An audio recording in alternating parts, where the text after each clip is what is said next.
Chapter 136, Book of Malevolent Curses and Fates. 7,749 Children. To curse others, one must also pay a price. It costs years of one's life. And with the decline of vital energy and blood, one must cultivate a calm mind for recuperation to recover. To curse an energy refinement cultivator, one loses 1 to 3 years of life. To curse a foundation building cultivator, 10 to 30 years of life are forfeited. To curse a core formation cultivator, over 100 years are lost. As for a nascent soul true lord, although it's impossible to curse them to death, if one wishes, they can still be inflicted with minor annoyances, letting the malevolent chi plague them, causing their flesh to wither and their spirits to become feeble. As for the cost, it depends on one's own cultivation level, strength, and lifespan. If one does not possess the power of the nascent soul stage, taking such actions would essentially lead to the decay of the physical body, the extinction of the soul, and consequently, death. The Book of Malevolent Curses and Fates, this artifact, how should I put it? Lu Changxing looked at the Book of Malevolent Curses and Fates in front of him, which slightly resembled a memorial portrait frame, smacked his lips, and for a moment, did not know how to describe it. Its power was unquestionable. One only needs to silently ponder over someone to cast a curse from afar, ignoring distance. It wasn't like some other curse methods he had seen or heard about in books, which required collecting the target's hair, blood, or items they had used, among other things. In other words, being in the chi refinement realm, having met a foundation building cultivator, he could just silently focus on the Book of Malevolent Curses and Fates, sacrifice years of his own lifespan, and then he would be able to curse them to death. If he were reckless enough not to care about his life, although he might not necessarily be able to curse a nascent soul immortal to death, he could still cause them to be plagued by malevolent curses, thus leading to their flesh decaying, their spirits languishing, their strength greatly diminishing, and their cultivation ceasing to advance. This kind of action, no matter where it's applied, is incredibly shocking. But in Lu Changsheng's eyes, the cost was simply too great, hardly worth it. After all, an energy refinement cultivator's lifespan is barely over 100 years. If he were to curse a foundation building great cultivator, he would have to sacrifice at least 20 to 30 years of life. Moreover, it's not just about losing years of life, vital energy would also decline, which would affect one's strength. Cultivation aside, it's estimated that even childbearing would be impacted. However, this treasure does not require a specific owner to claim it. It doesn't restrict who can use it. If I'm willing, I could completely allow someone else to use it, letting them sacrifice their lifespan to help me curse others.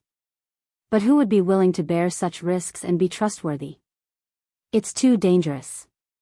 Therefore, I shall keep this treasure as a last resort, not to be used unless absolutely necessary. Lu Changxing looked at the Book of Malevolent Curses and Fates in his hand, shook his head slightly, and put it away in his storage bag. He decided that if any unworthy chi refinement realm cultivator dared to trouble him and pushed him too far, he would carve their portrait into this Book of Malevolent Curses and Fates. As for core formation immortals, it wasn't worth it as it would be akin to mutual destruction. After finishing the draw, Lu Changxing suddenly felt a sense of tastelessness.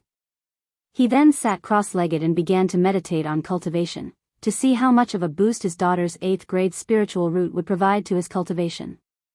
After a long while, through experience, Lu Changxing felt that the boost was less than 10%. He estimated that his daughter's spiritual root was at most an 8th grade spiritual root. However, Lu Changxing was quite satisfied with this. At this stage, just having a spiritual root was sufficient. What need was there for anything more? A journey of 1,000 miles begins with a single step. Lu Changxing believed that as long as he worked hard, his talents would eventually reach unprecedented heights. In the blink of an eye, another 10 days passed. That day, the second elder came to visit Lu Changsheng's home again. After casually chatting, he mentioned that within half a month, he would be returning to Jianghu mountain. He asked Lu Changxing and Lu Miaoyun, along with others, if they wanted to go back with him.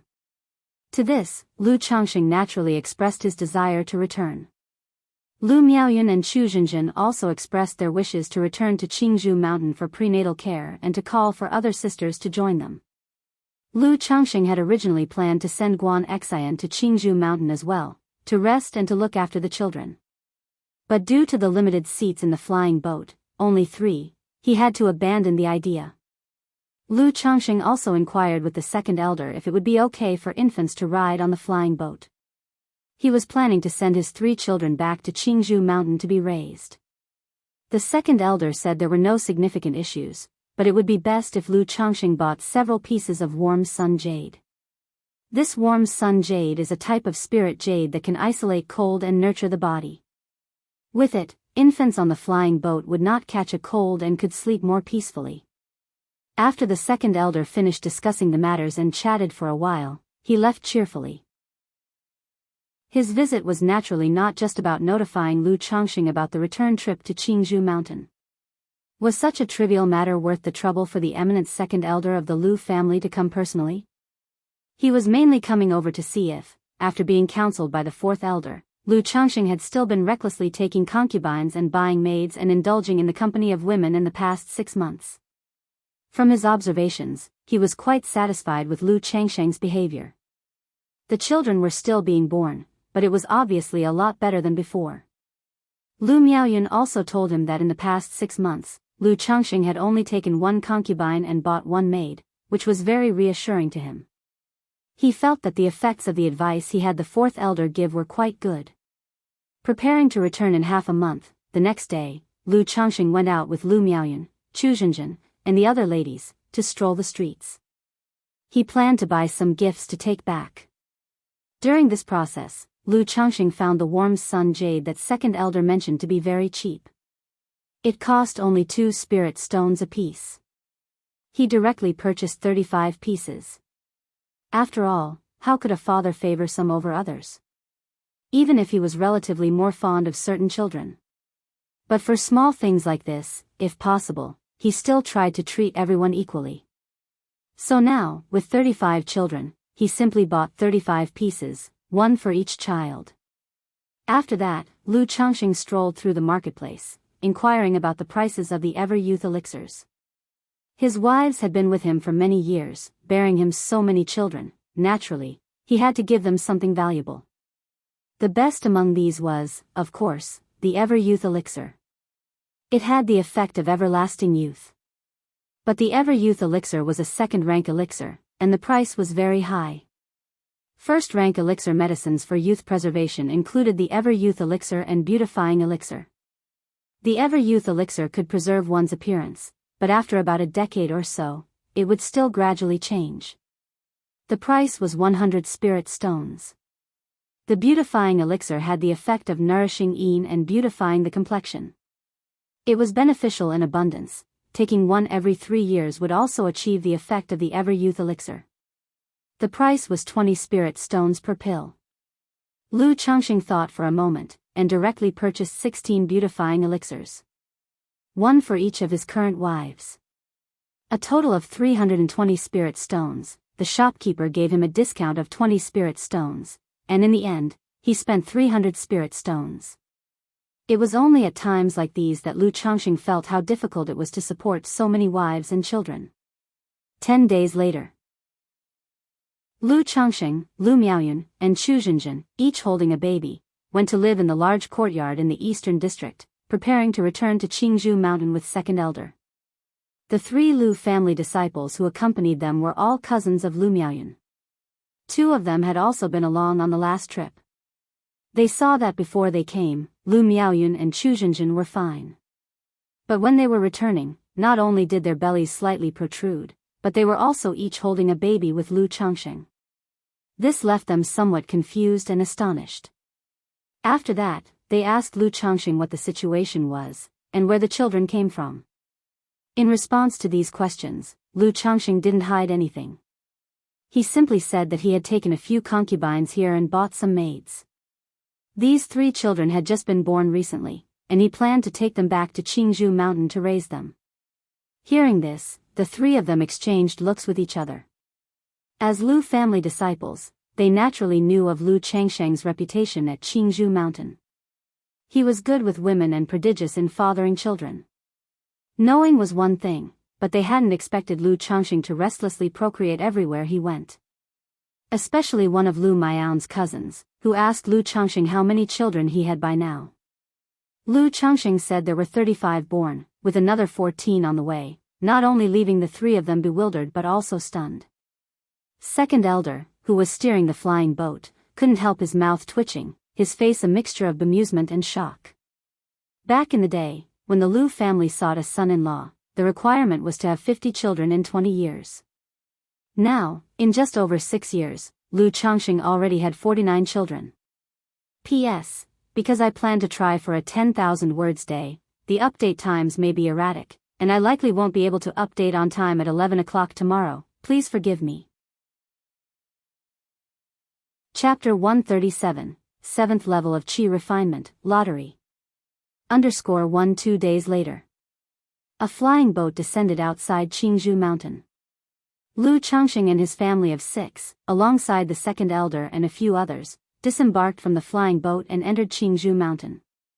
Along the way, people noticed Lu Changxing carrying a child, Lu Miaoyun and Chu Zhenjin with slightly bulging bellies also holding infants, which sparked curiosity and some discussion among the onlookers. Why are Lu Changxing and sister Miaoyun still carrying a baby each when they return? They must be their own children. I remember they didn't take any babies with them when they left.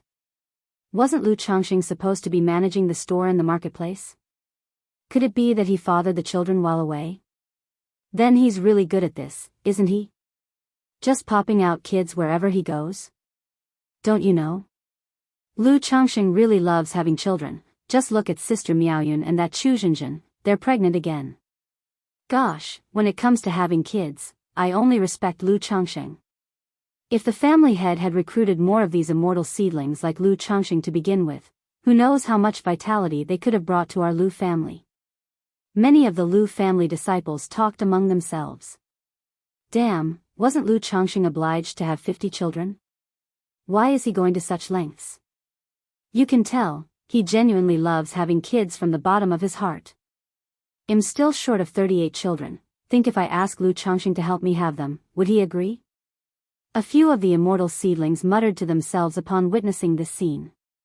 Lu Changxing was unaware of others' curiosity and commentary, but even if he knew, it wouldn't matter to him. After all, it's not like they're saying anything bad, he genuinely loves having children. Once back at home, Lu Changxing settled the 3 infants. He went to see his 33rd and 34th children. Even though all the babies looked more or less the same, and having so many children might seem overwhelming. But as a father, upon returning home, he had to see his children. Afterward, Lu Changxing handed out elixir medicines and some gifts he had purchased to his wives and concubines. Thank you, husband. This item is too precious. You're being too generous, my husband. Thank you, sister Miaoyun. The wives and concubines were overjoyed and touched upon seeing these gifts and hearing about the effects of the elixir medicines. They had not expected Lu Changxing to give them such precious elixir medicines. For them, these were truly divine pills. Several wives and concubines, moved by the gesture, even burst into tears. These first wives and concubines, all from the Lu family's secular world, married Lu Changxing back then simply for the rewards offered by the Lu family, with the idea of contributing to the clan. At most, there was the notion of gaining status through their children. Hoping to give birth to children with spiritual roots. They had no real expectations for Lu Changxing as a husband. Never could they have imagined that Lu Changxing would go from a mere breeding son-in-law to the point where he is now. Their status, along with Lu Changxing, rose with the tide. They were living a blissful life beyond their wildest dreams. Now that Lu Changxing had reached this status, they were starting to feel inferior, aware that they were no longer worthy of being his wives and concubines. Still, Lu Changxing's treatment of them remained unchanged. The bestowing of such precious gifts made them feel beyond moved and filled with joy, leading to tears.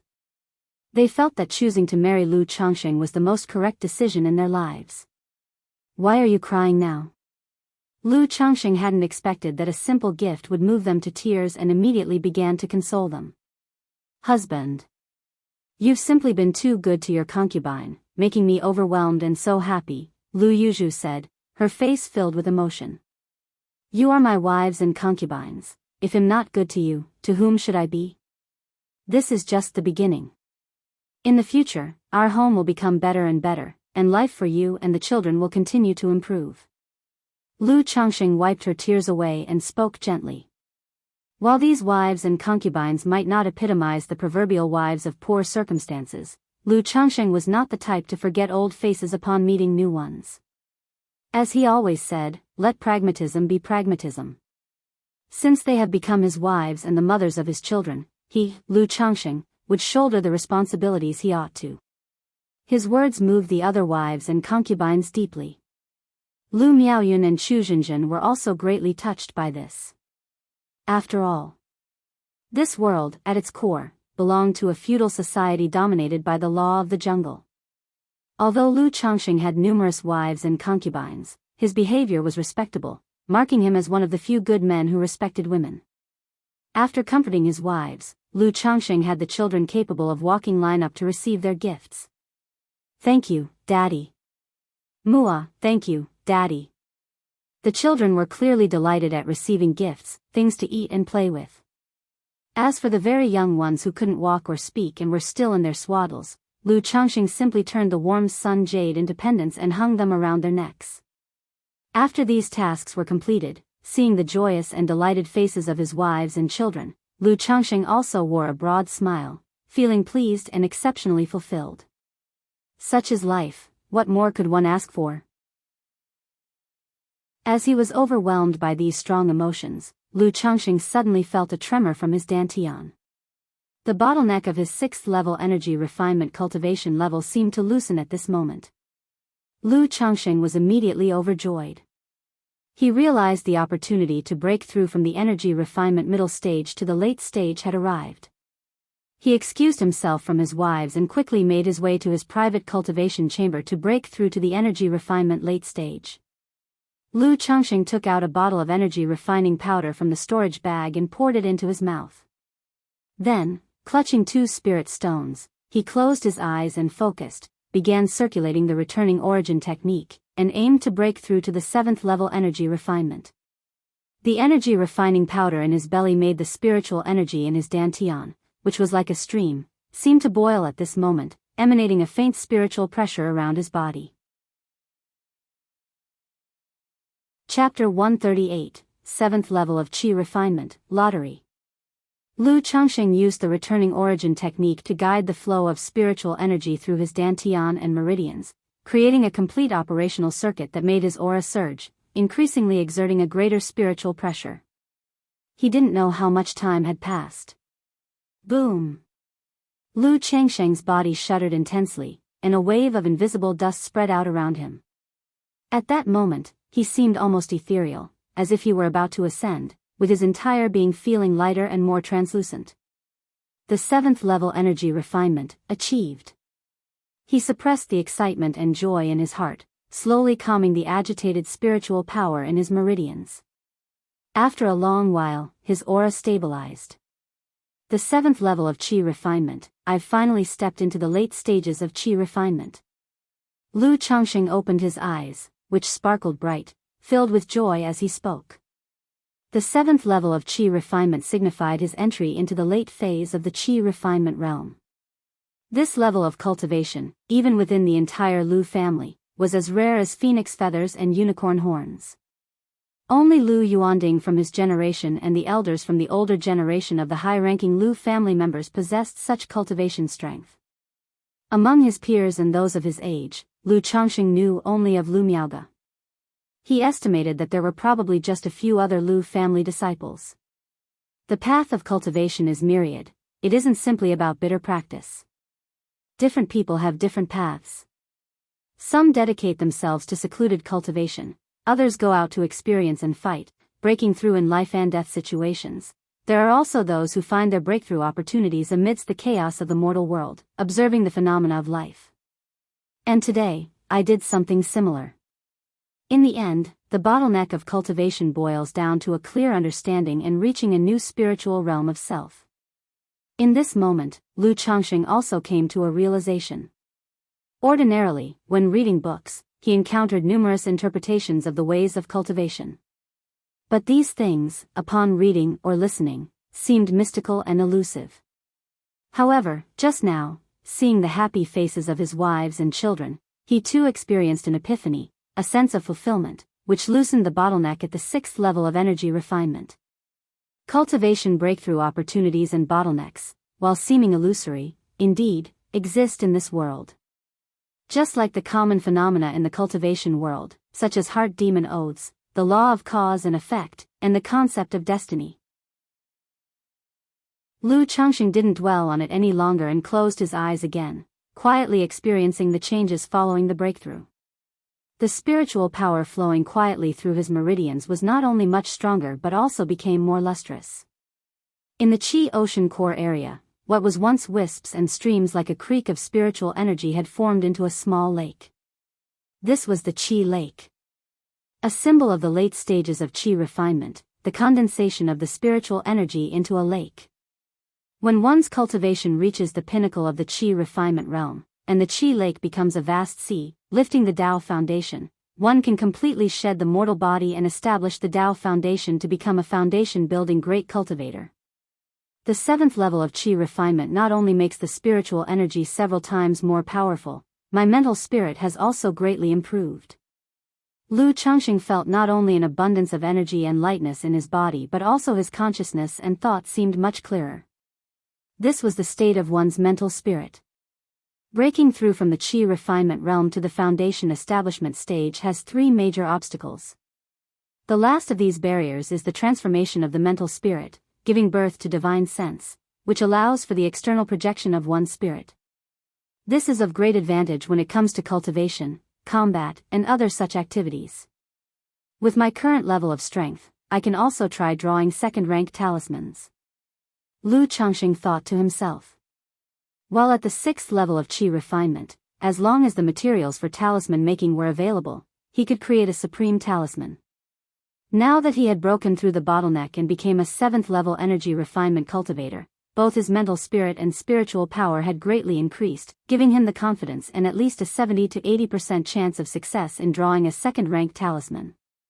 But the materials for second-rank talismans are not only expensive, they aren't as readily available as the first-grade talisman paper and spiritual ink, and are quite rare. Moreover, if I want to draw second-rank talismans, my current middle-grade magic artifact talisman brush obviously won't do. I would need at least a first-grade supreme magic artifact talisman brush. Lu Changxing shook his head. He was aware that he was missing the most crucial thing to draw second-rank talismans. Money. Without giving it much thought, he stood up, flung his sleeves, and with a gentle smile on his face, said, "Not bad, breaking through to the 7th level of Qi refinement in less than 7 years. All these years of relentless effort haven't been in vain." Pleased with himself, Lu Changxing nodded and was about to leave the practice room. However, just as he was about to open the door, Lu Changxing paused. He double-checked to make sure that the aura of his spiritual power was completely concealed by the magic artifact on his body and the jade pendant gifted by the colored skirt woman. After all, to the outside world, he was still at the 4th level of Qi refinement. Now that he had made a breakthrough, he could at most reveal being at the 5th level of Qi refinement. Showcasing the 7th level would be impossible to explain. Once sure there were no issues, Lu Changxing finally opened the door and stepped out of the practice room. Outside the small courtyard, his wives were all waiting for him. Earlier, when Lu Changxing mentioned he felt an epiphany coming and was about to break through, they all came to wait. They hoped to be the first to see their husband after the breakthrough and to share the joy together. Husband. Husband. Husband. All of the women's gazes converged on Lu Changxing, calling out in unison. Seeing the scene before him, where the women's eyes were filled with love, admiration, and concern, Lu Changxing chuckled and said, "It's only a small step forward in cultivation." Lu Changxing, with his handsome features, spoke with an air of composure and ease. "Congratulations to my husband for breaking through to the 5th level of Qi refinement." Seeing Lu Changxing's demeanor and posture, Lu Miaoyan immediately showed a face full of joy and was the first to congratulate Lu Changxing. Congratulations to my husband for the breakthrough. Congratulations to my husband for advancing further on the path of immortality. Congratulations, Dad. Congratulations, Daddy. You're amazing. The rest of his wives followed Lu Miao's lead, bowing and instructing their children to offer their congratulations to Lu Changxing. Seeing this, Lu Changxing couldn't help but laugh heartily and said, "Good, good, good. Today, having broken through to the 5th level of qi refinement, we must celebrate properly." Chapter 139, Qi Refinement Level 7, Lottery. That night, the entire Jianghu mountain was engulfed in darkness and silence. Only in the Jianghu Valley were the lights in Lu Changsheng's home bright, as he celebrated his breakthrough with his wives and concubines. The next day, Lu Changsheng and Lu Miaoyan left the house to pay a visit to the 4th elder. After all, since he was back, it was only right to pay respects to the esteemed old lady. Just as they arrived at the 4th elder's residence, they happened to run into the 2nd elder leaving. "Second grandpa, 2nd elder," Lu Changsheng greeted with a beaming smile and a bow. In his heart, he couldn't help but wonder, could this 2nd elder be a gossip? The very moment he returned to Jianghu Mountain, he had to come and speak with the 4th elder about what he was up to in the 9 Dragons Market. Lucky for him, Lu Changsheng walked the straight path and had nothing to fear from others talking behind his back. "Changsheng, Yuner, you've come," the 4th elder said with a loving smile as she saw Lu Changsheng and Lu Miaoyan arrive. After a brief chat, she began to assess Lu Changsheng's talisman-making skills. In terms of talisman making, Lu Changsheng was about the same as his last visit. He had already mastered the Frost Talisman, and then there was another middle-grade talisman, barely a beginner in that area. Given his previous performance and the explanation of his spiritual body, the 4th elder was much more accepting of Lu Changsheng's progress. Indeed, his progress over the past 6 months was nearly the same as in the preceding 4 months. She couldn't help but think, did Lu Changsheng not improve as much this time because he had been physically together with his wife less over these past 6 months?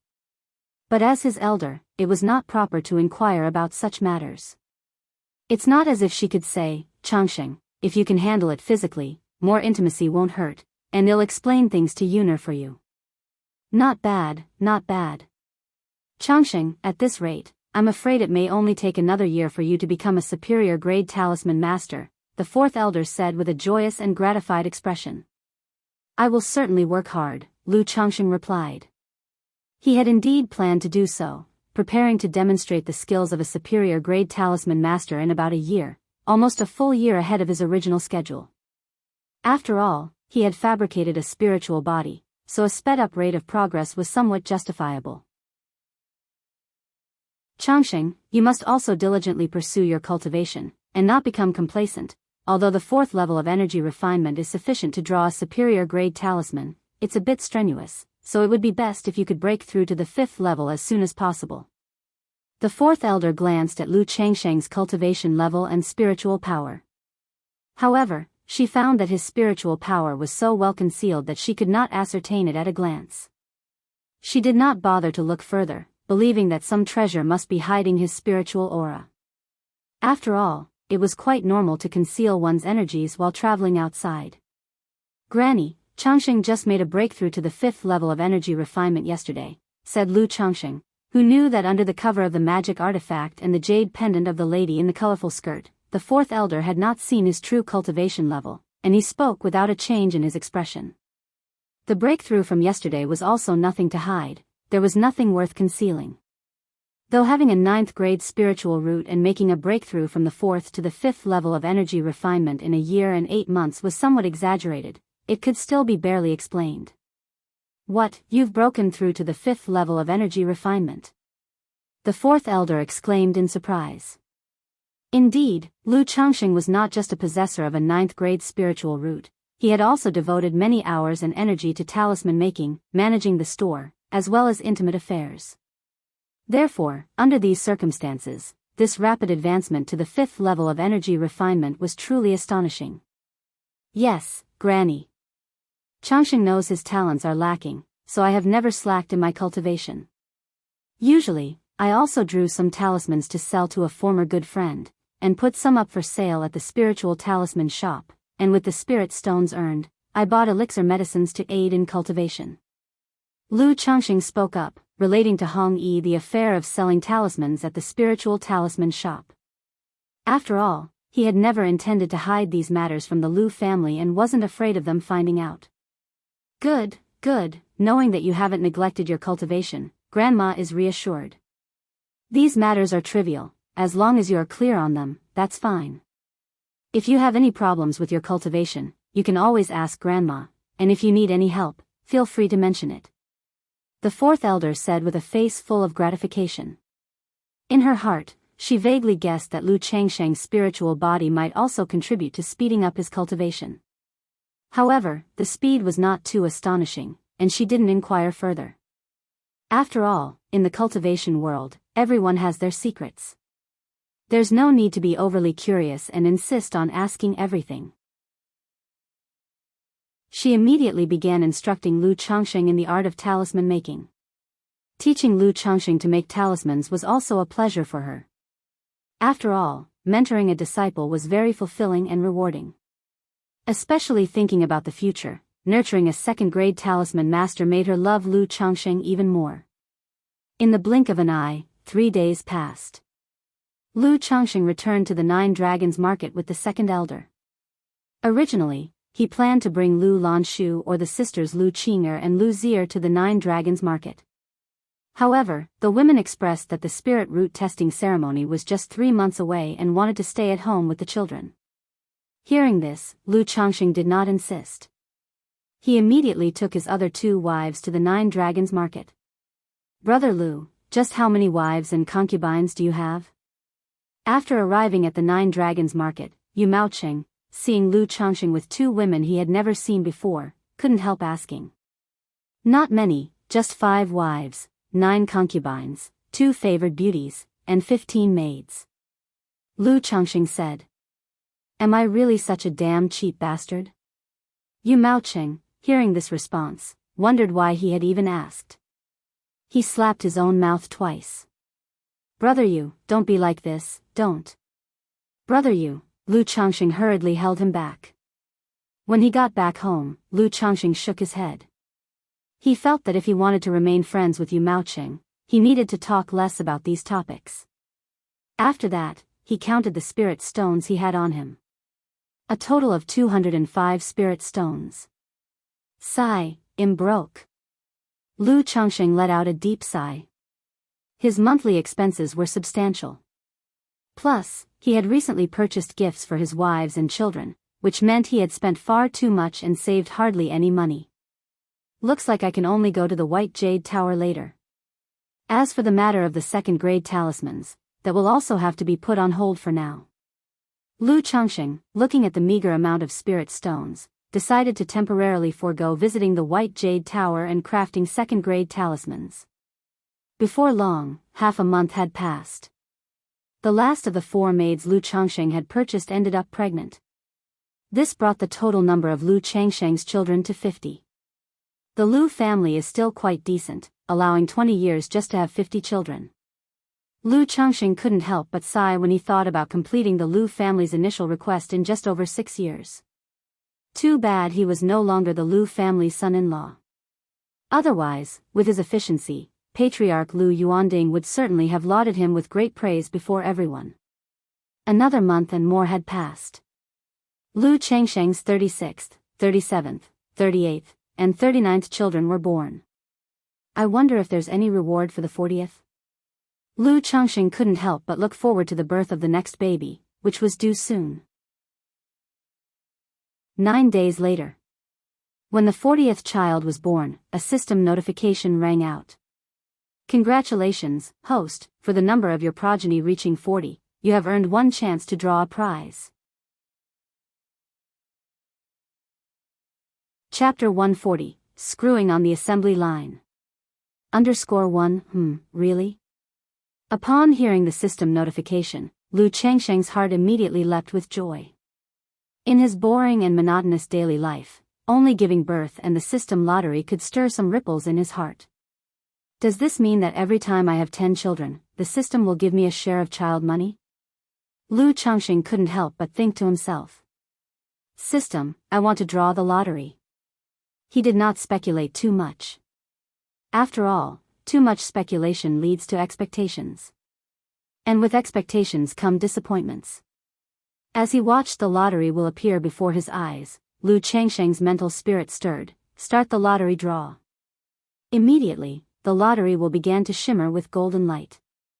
Under Lu Changxing's gaze, the golden light finally stopped on skills. Ding! Congratulations to the host for obtaining second-rank puppet skills. The reward has been delivered to the system space. The host can check it at any time. A light orb shaped like a puppet emerged from the big wheel alongside the sound of the system.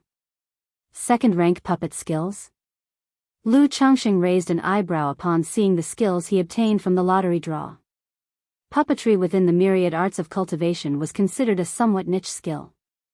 Although it was not as prominent as formation, alchemy, artifact refining, or talisman making. Nevertheless, it was still considered a pretty decent craft. Once mastered, one would not want for anything in life. Or to say, among the myriad arts of cultivation, mastering any one art to its peak ensured a comfortable life.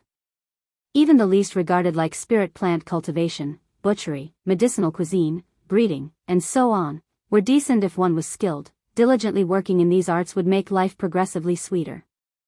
Lu Changxing's mental spirit stirred as he looked towards the light orb in the system space. Second-rank puppet skills, upon use, immediately comprehend second-tier top-level puppet skills and the corresponding puppet compendium.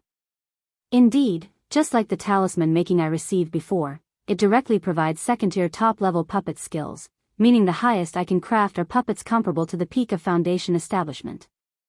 With these puppet skills, I can not only deploy Talisman C tactics but also perform Puppet C technique in the future. If I have a few second-rank puppets with me, that will ensure my safety in the future. Lu Changxing nodded slightly as he looked at the description, quite satisfied. He really liked this craft, it suited him well.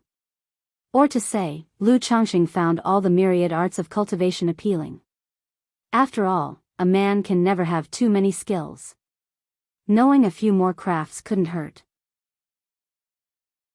Even if he couldn't use them immediately, later on, when establishing a family, he could teach them to his children or others. Lu Changxing had already thought it through. If he were to establish a cultivation family, it would be just like now. Avoiding conflict and strife, making connections, and living harmoniously and profitably. The entire family would rely on mastering various crafts, earning money, and cultivating steadily. Without hesitation, Lu Changxing used the second-rank puppet skills from the system space.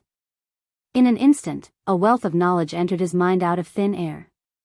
Puppet Primer, Basic Puppet Compendium, First Grade Puppet Compendium, Second-Rank Puppet Compendium, Crafting Puppets by Hand, How Puppets Are Made, My Affairs with Puppets. After a while, Lu Changxing's mind was filled with a flood of knowledge about puppets.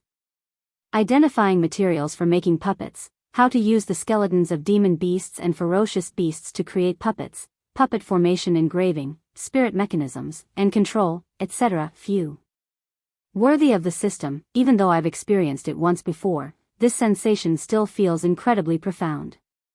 Lu Changxing breathed out deeply and looked at his own hands. Not only was his mind filled with loads of knowledge about puppets, but his hands also felt like they had been crafting, assembling, polishing, and refining puppets for decades. If he had a pile of materials now, he could perform live puppet crafting with his bare hands. However, this puppet skill doesn't seem as good as I thought it would be. After absorbing the second-rank puppet skills, Lu Changxing slightly frowned. Based on his new understanding of puppet crafting, he realized there were several significant issues with making puppets. It took time. It cost money. Even with second-rank puppet skills and being a second-tier top-level puppet master, working with the right materials, it would still take 2 or 3 days, maybe even longer, to craft an ordinary first-grade low-quality puppet. For a first-grade middle-grade puppet, at least 7 or 8 days, possibly up to a fortnight. And as for first-grade high-quality puppets, even longer, usually starting from a fortnight. With his regular cultivation, talisman making, spending time with his wives and concubines, and child creation, Lu Changxing clearly knew he did not have enough time or energy to mass-produce puppets. Moreover, the material costs for creating puppets were high. Lu Changxing made a rough estimate. Just the material costs for an ordinary first-grade low-quality puppet would be around 20 or 30 spirit stones.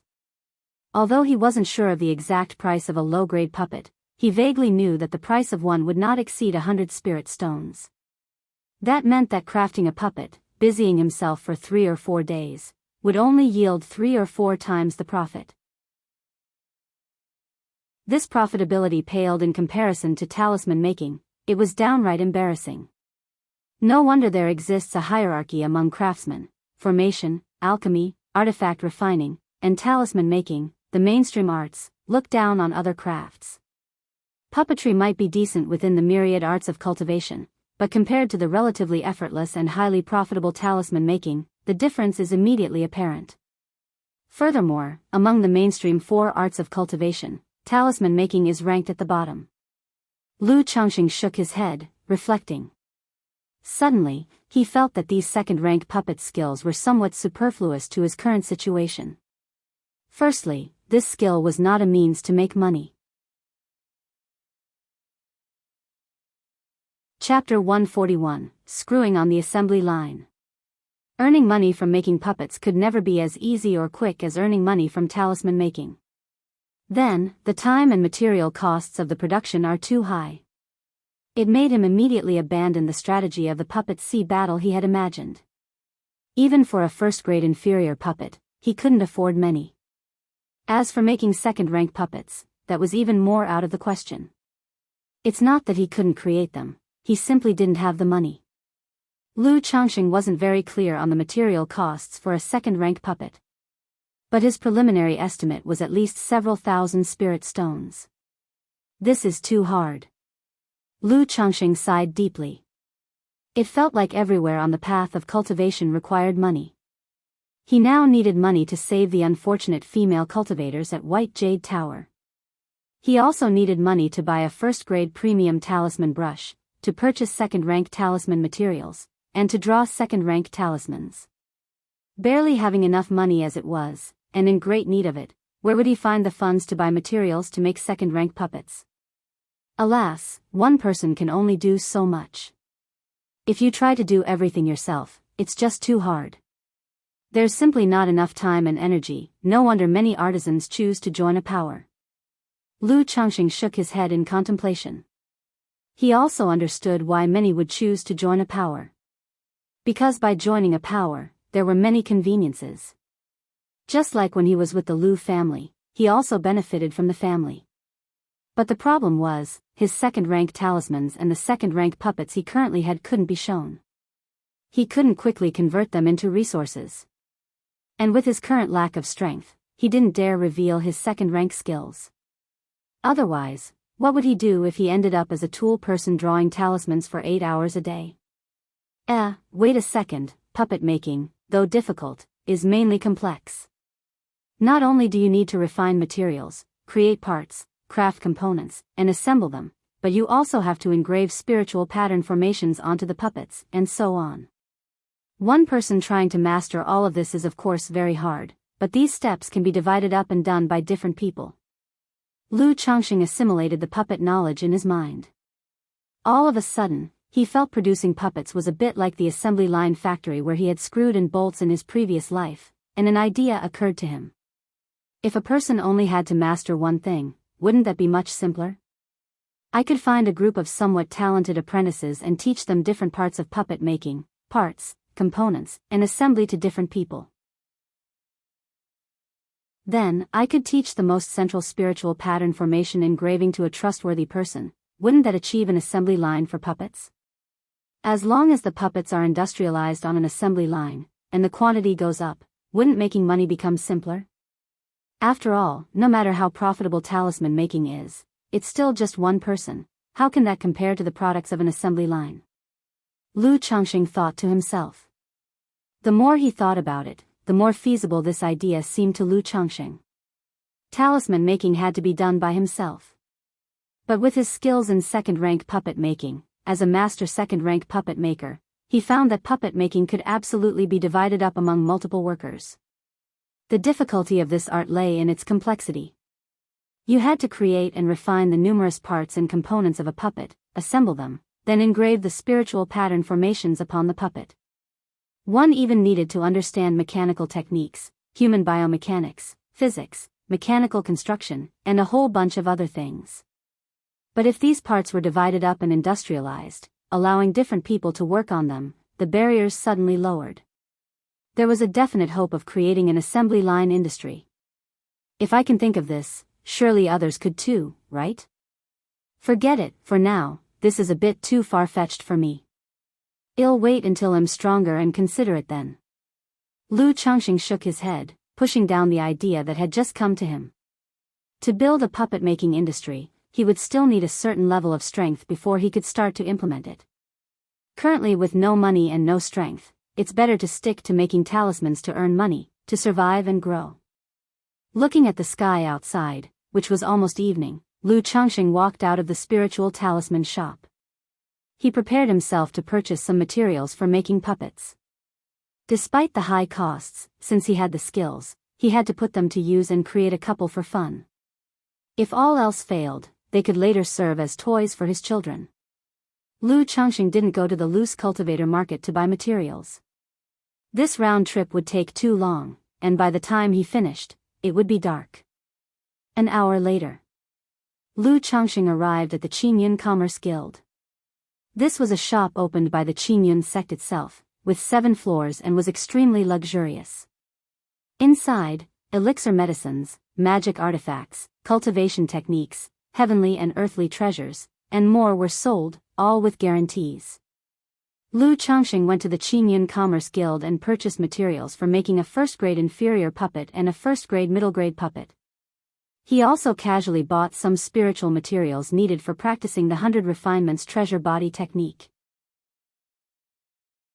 Even though he was making rapid progress with the Black Dragon magical bead for the treasure body technique, Lu Changxing still spent an hour each day cultivating the 100 Refinements treasure body technique. Eventually, Lu Changxing bought everything he needed, spending 236 spirit stones, adding more difficulties to his already not affluent household. The day of his visit to the White Jade Tower would be postponed yet again. After leaving the Qingyun Commerce Guild, Lu Changxing passed by the Thousand Mechanism Pavilion, a shop selling puppets. He went in to inquire about the prices of the puppets. The shopkeeper told him that different puppets, with different effects, even of the same grade, have different prices. Then he told him the rough prices of the puppets. A first-grade inferior puppet cost about 70 to 80 spirit stones. Chapter 142, Screwing on the Assembly Line. A first-grade middle-grade puppet costs about 300 spirit stones. A first-grade superior-grade puppet costs about 1,100 spirit stones. A first-grade supreme puppet costs about 3,000 spirit stones. After hearing the prices, Lu Changxing bid farewell and left. It was not that the prices were too high, he was just inquiring about how much the puppets could sell for. Regarding the prices, Lu Changxing could only say that puppets indeed made money, but compared to talismans, they could only be considered as earning a bit of hard-earned money. Of course, if the other party's production resembled the assembly line process he envisioned, that would be a different story. After buying the materials, Lu Changxing didn't return to the spiritual talisman shop, but went straight home instead. After all, there was a child born in the family today, so naturally, he wanted to go back early and check. Once home, Lu Changxing visited his newborn child and carried it to the yard to sit leisurely. Occasionally sitting in the yard with the child, enjoying the quiet, was also a form of relaxation for Lu Changxing. Of course, that was under the premise that the child wasn't crying. After sitting quietly for a while, he came to report to Lu Changxing that Xia Long from next door had come to visit. Upon hearing this, Lu Changxing immediately got up, handed the child to Bai He, and went to greet Xia Long with a hearty laugh. This neighbor was a major customer of his. Every few months, he would come to purchase talismans, and he would always buy superior-grade talismans. He was considered a fairly stable channel for selling talismans. Lu Daoist, are you preparing for another adventure? Lu Changxing arrived in the main hall, saw Xia Long, and asked. He remembered that the latter had returned just a half a month ago. Yes, I am already 50 years old. If I don't give it my all now, there won't be any opportunity left. Besides, there are twin children at home who are about to start their cultivation. Xia Long sighed and spoke thus. Lu Changxing knew that when he said there won't be any opportunity left, he was referring to foundation establishment. In the cultivation world, there's a widespread saying. If a cultivator wants to tackle foundation establishment, the last age limit is 60 years old. After 60, the body will start to decline. Not only will the chance of successfully establishing a foundation decrease, but the risk will also become greater. After all, foundation establishment is no joke. If the process fails, one might end up lightly wounded and regress in cultivation level, or at worst suffer severe damage to the meridians, become a cripple, or even directly perish. Lu Daoist, what kind of talismans are you looking for this time? Lu Changxing didn't dwell on the topic but asked directly. Do you have any thunder summoning talismans, golden light barrier talismans, sweet dew talismans, and escape talismans? Xia Long inquired. There are several of those talismans carried by Lu. How many of each do you need, Xia Daoist? Lu Changxing replied nonchalantly. Do you have 2 or 3 thunder summoning talismans? Xia Long asked. Just so happens I have 3. If you need them, Xia Daoist, I can sell all of them to you, as I just so happen to need to restock next month. Lu Changxing said. Of course, that was not true. The talismans he sold to Xia Long were usually ones he had drawn for his own protection and carried on himself. He had over 100 superior grade talismans. And about 50 supreme talismans. The reason there were only so many talismans and he didn't draw more was partly because of limited time. Furthermore, aside from personal defense, he had no secure channel for selling them. Material costs were what they were, so it wasn't good to stockpile too many. Then I thank you, Lu Daoist. Aside from the 3 thunder summoning talismans, I would like one of each of the other 3 types of talismans. Xia Long said. Xia Daoist, you're purchasing so many talismans this time. Is the place you're going to particularly dangerous? I also have a thunder talisman on me for personal protection. If you need it, I can sell that to you as well. Lu Changxing thought that he was currently in need of money, and having dealt with Xia Long as a neighbor for so long, he felt it was possible to sell the other party 1 or 2 supreme talismans. After all, he did have a thunder talisman given to him by the 4th elder, which made the offer plausible. Daoist Lu actually has a supreme talisman available for sale? I wonder at what price you are selling it. Upon hearing this, Xia Long's face immediately lit up with joy. This is also for self-defense from my family elders. If Daoist Xia needs it, consider it as me selling next month's supreme talisman from the store in advance. As for the price, it'll be the same as the store's, 220 spirit stones. Lu Changxing said so. Okay, then thank you very much, Daoist Lu. Xia Long immediately clasped his hands in thanks. In the 9 Dragons market, supreme talismans were not so easy to buy. Now that he heard there were some available, he naturally wanted to purchase them. Daoist Xia is too courteous. Lu Changxing took out 7 talismans from his storage bag and then said, that will be a total of 490 spirit stones, just give me 450 spirit stones, Daoist Xia. He would always give Xia Long a discounted price when trading with him. This was one of the reasons why the other party regularly came to him to purchase talismans. Not only was the channel stable, the quality of the talismans was guaranteed, and the prices were relatively favorable. Alright, thank you, Daoist Lu. Xia Long was also very straightforward. He took out 450 spirit stones from his storage bag and then took his leave. Lu Changxing saw him out and then hummed contentedly, indeed, talismans are the true path to wealth. What good are those trashy puppet masters? They're not worth a damn. The cost of these 7 talismans, 6 superior grade talismans, was about 15 spirit stones. And the cost for the Supreme Talisman Thunder Talisman was only 7 spirit stones. The cost of 22 spirit stones in total was sold for 450 spirit stones, a profit of more than 20 times over. It was completely incomparable to making puppets. I can go to White Jade Tower tomorrow. Looking at the warm spirit stones, Lu Changxing thought to himself.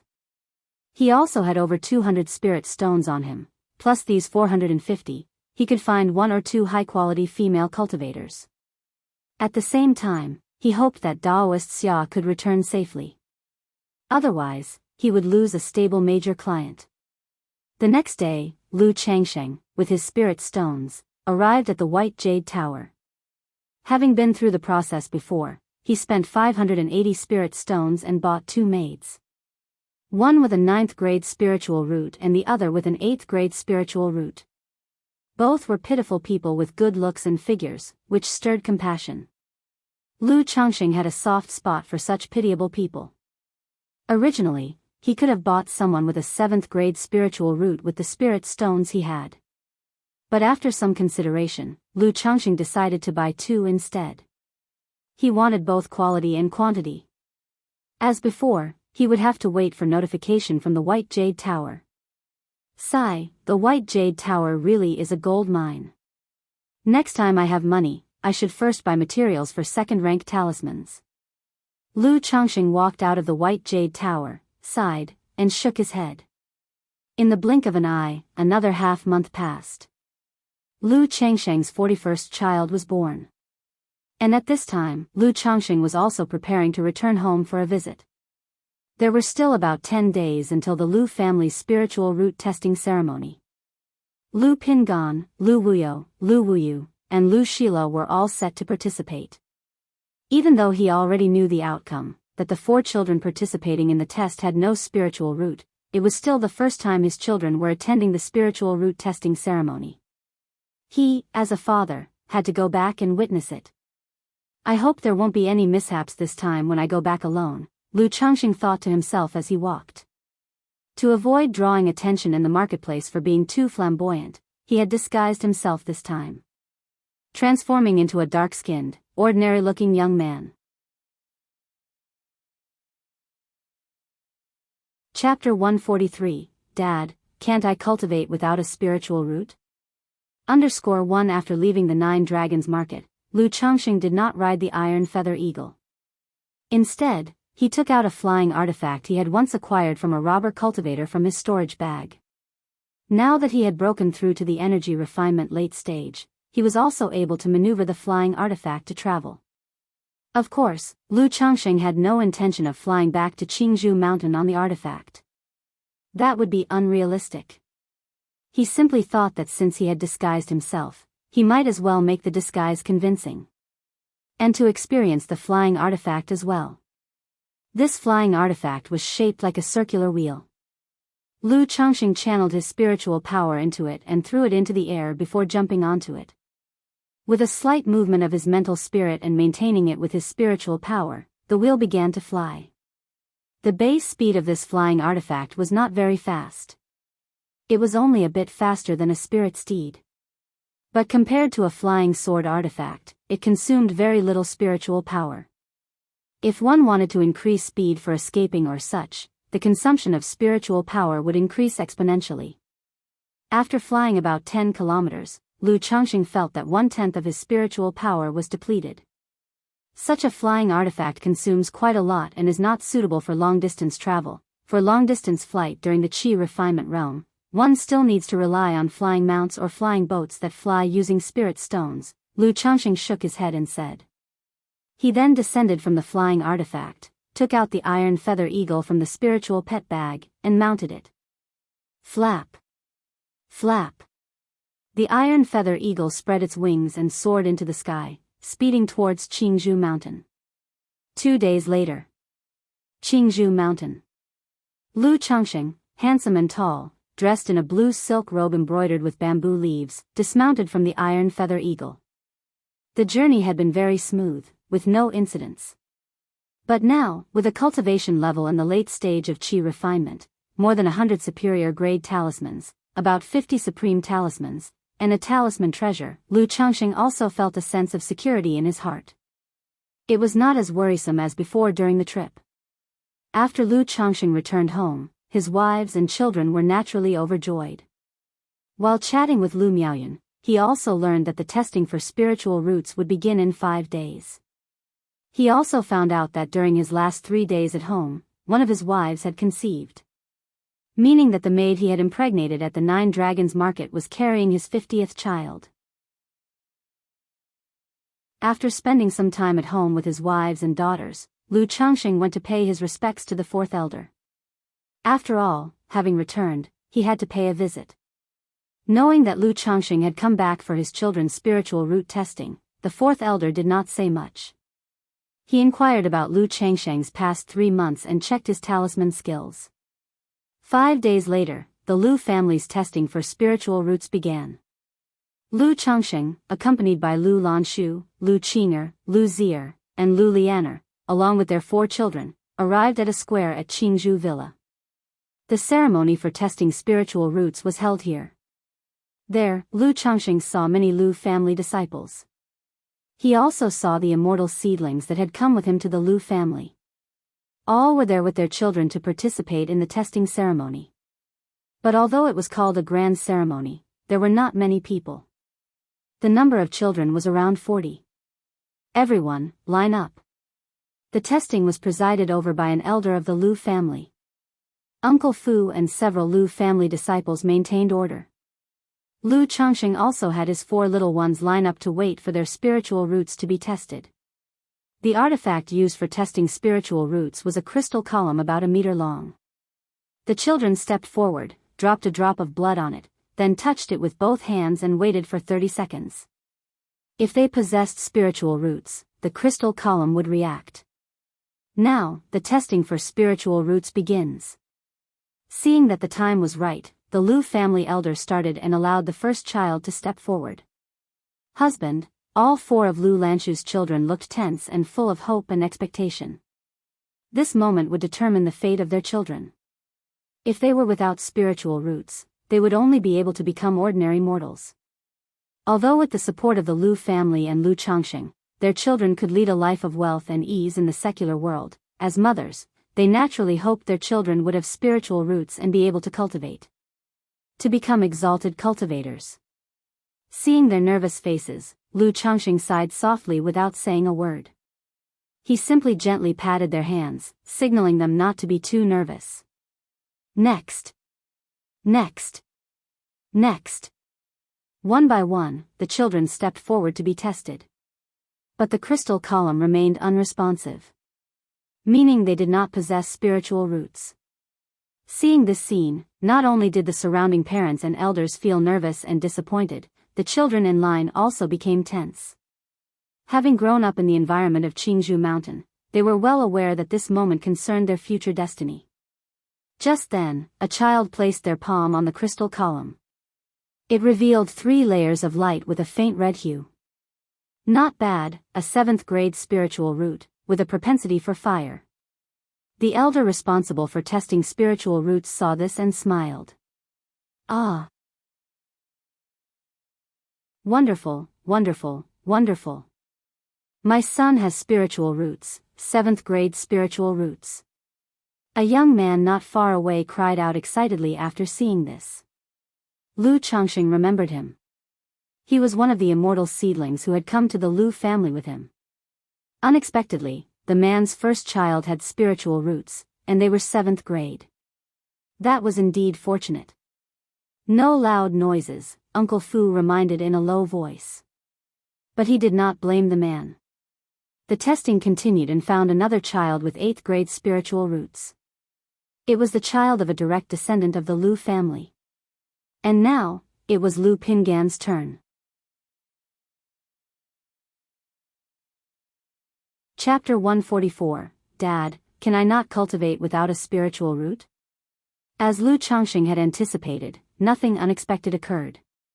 The crystal cylinder remained unresponsive. Not only him, but following suit, Lu Wuyo, Lu Wuyu, and Lu Shila all experienced the same result. Sigh. Watching the 4 children complete the test, none of them possessing a spiritual root. Even though he had been mentally prepared for this, aware of the likelihood, Lu Changxing still let out a slight sigh. Dad, Mom. The four little ones came over.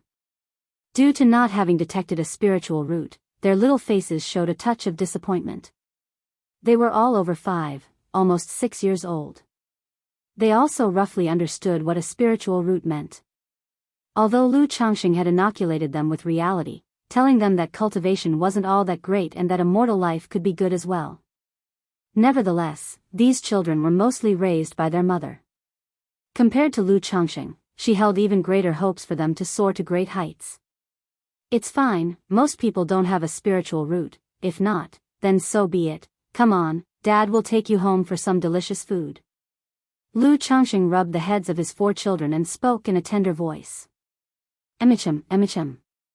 Daddy, I want to eat beast milk cake.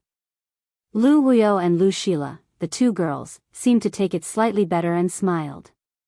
Lu Pingan and Lu Wuyu didn't take it quite as well. The family of 9 headed home.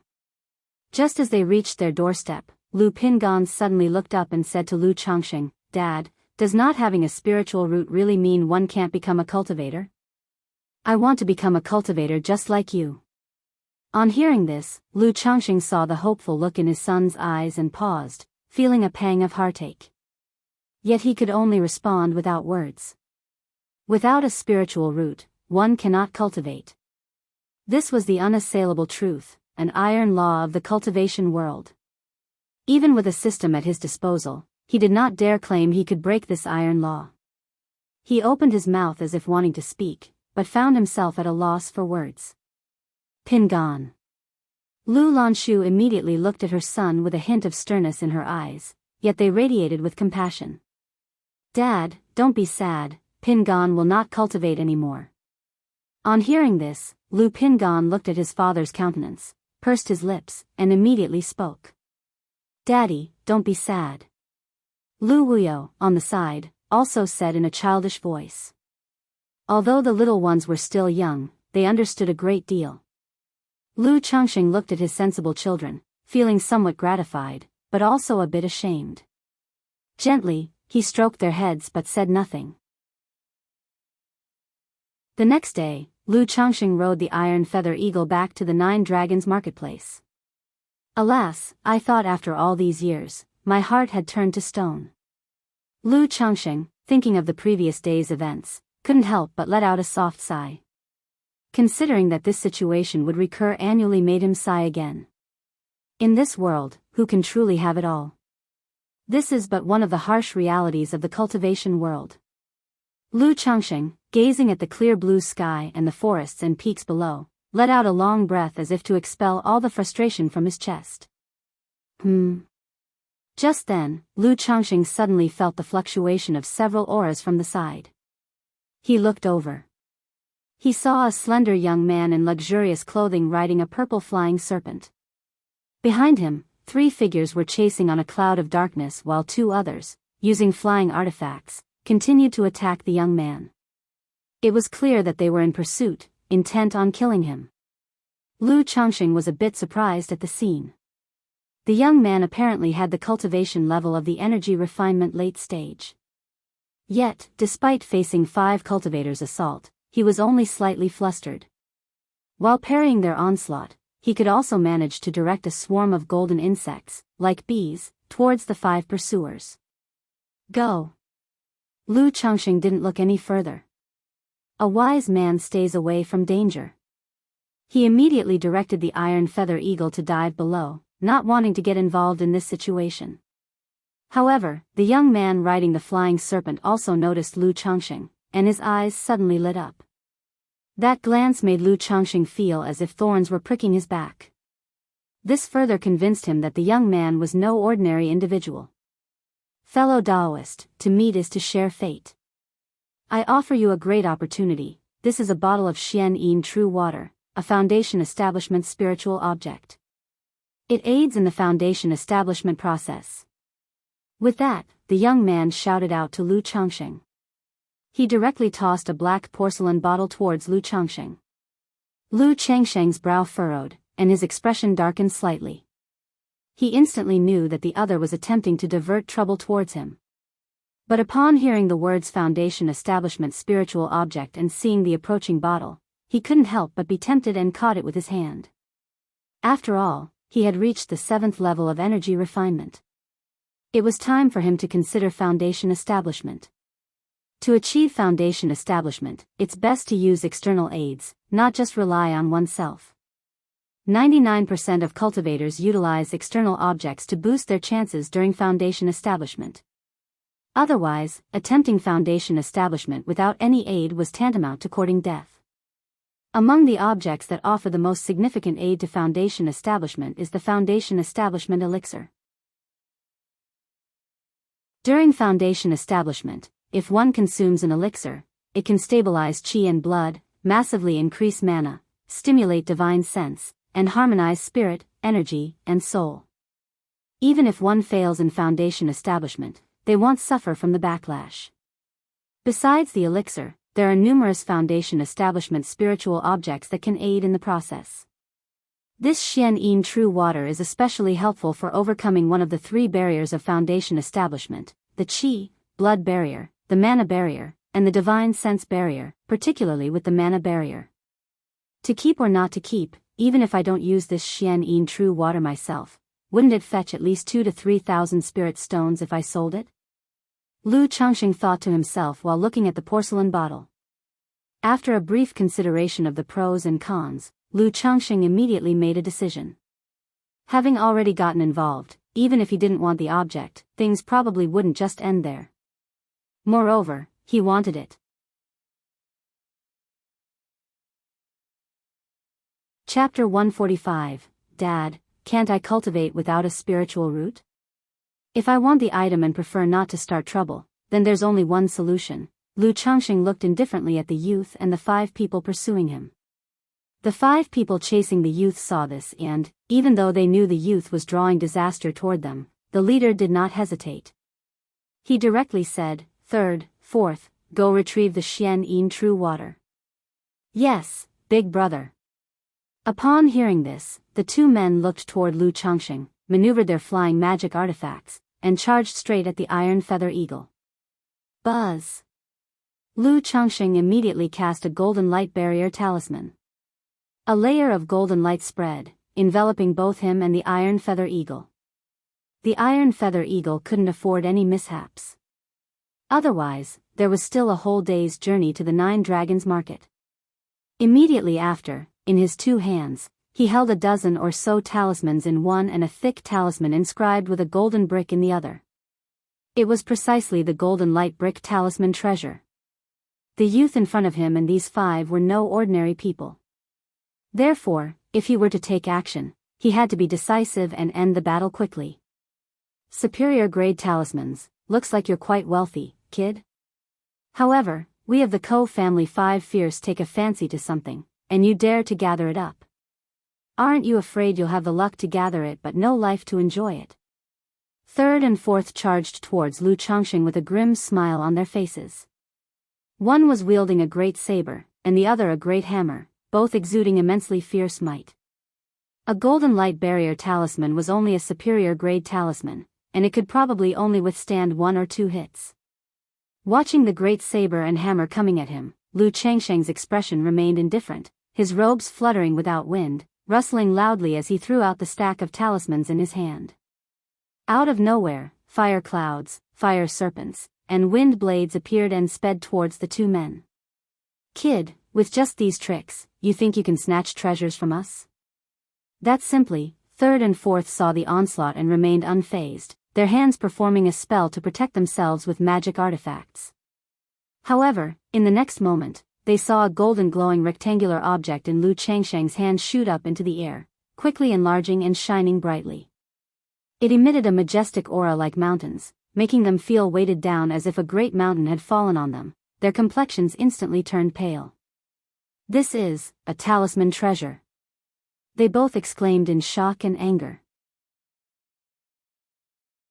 They never expected that the youth they had been chasing was extremely difficult to deal with, and that their group of 5 brothers had been chasing him for half a day. Now they encountered another youth on the road, thinking he would be easy to deal with, but he used a talisman treasure right away. This was outrageous. Perhaps today they hadn't checked the almanac before leaving their home.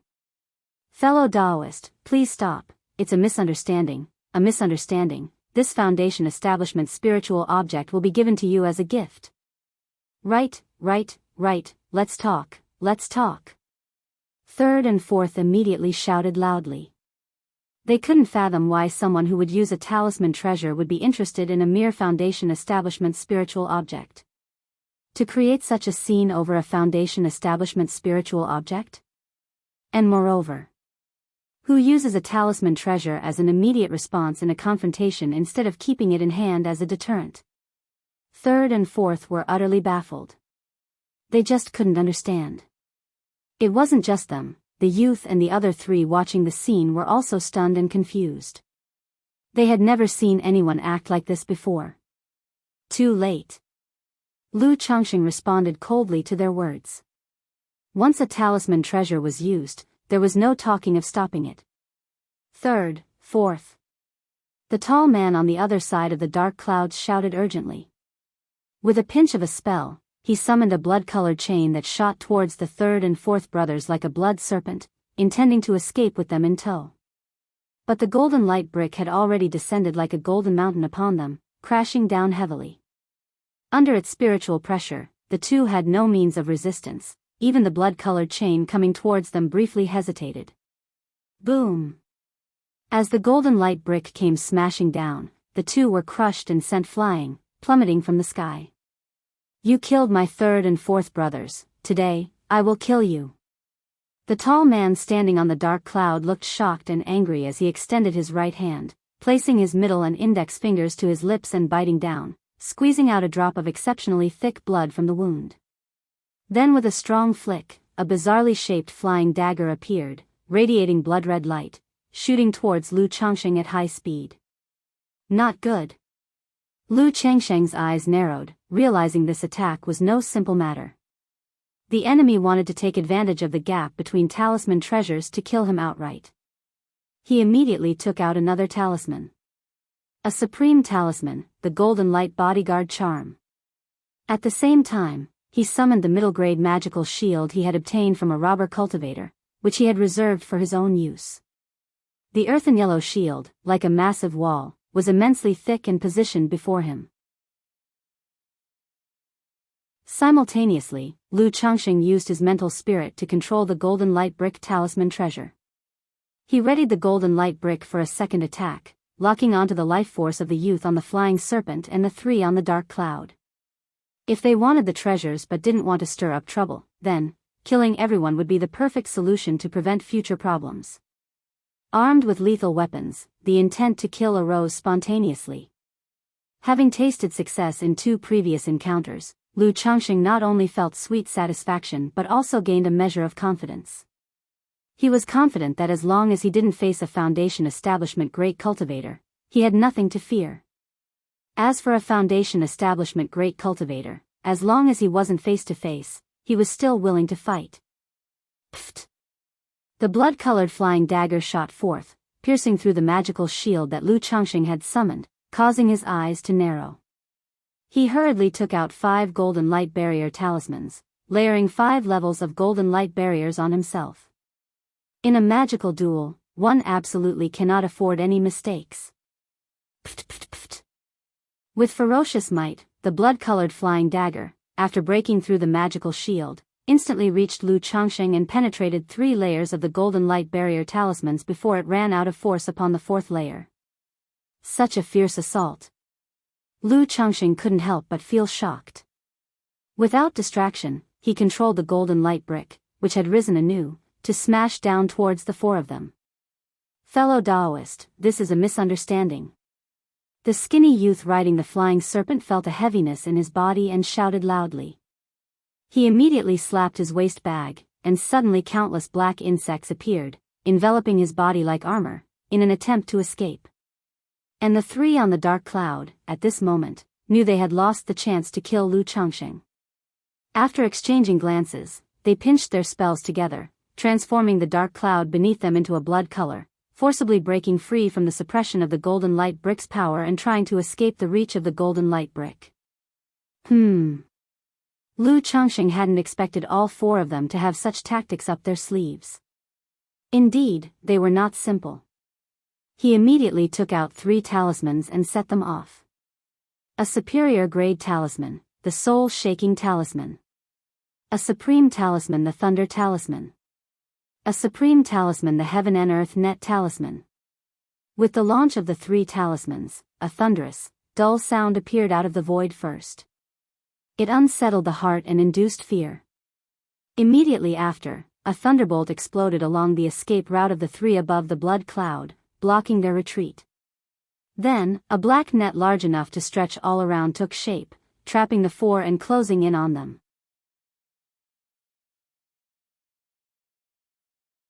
Chapter 146, Is this also considered peach blossom luck? _1 Not good. Second brother, fifth brother, hold on. The 4 individuals, upon seeing the heaven and earth net converging from all directions and the heavy bombardment of golden light bricks from above, also abandoned their fight against each other and, in order to protect themselves, simultaneously launched their techniques. Buzz, buzz, buzz. The gaunt young man riding on the flying serpent had innumerable dense bugs appear around him, turning him, who seemed to be already clad in insect armor, into a pitch-black bug cocoon. As for the 3 brothers on the blood cloud, the eldest clasped his hands in a spell, causing the blood cloud to boil and surge, wrapping all 3 brothers within, in an attempt to break free from the heaven and earth net. The second brother stimulated several talismans in succession, creating protective shields of air around them. The youngest brother then took out a blue magic bead the size of a fist that emitted a pale blue glow and suspended it above his head. At that instant, bang! The golden light bricks, large as small mountains, fell heavily onto the 4. Lu Changxing could tell that the 4 were no simpletons, which is why he did not pull back his attack. He pushed the golden light bricks to their limit, dropping them directly from the air to smash the 4 to the ground and grind them into mush. Indeed, they didn't die. Now at the 7th level energy refinement, Lu Changxing, whether in terms of controlling the talisman treasure golden light bricks or in his mental spirit perception, had become much stronger. He could sense that the 4 being smashed by the golden light bricks had not yet died, and were still resisting, trying to break free from the golden light bricks, trying to escape the bonds of the heaven and earth net talisman. He immediately took out another stack of talismans. Supreme Talisman, Heaven and Earth Net Talisman. Supreme Talisman, Chaos Talisman. Superior Grade Talisman, Binding Body Talisman. Superior Grade Talisman, Dungeon Talisman. 2 Heaven and Earth Net Talismans flew out.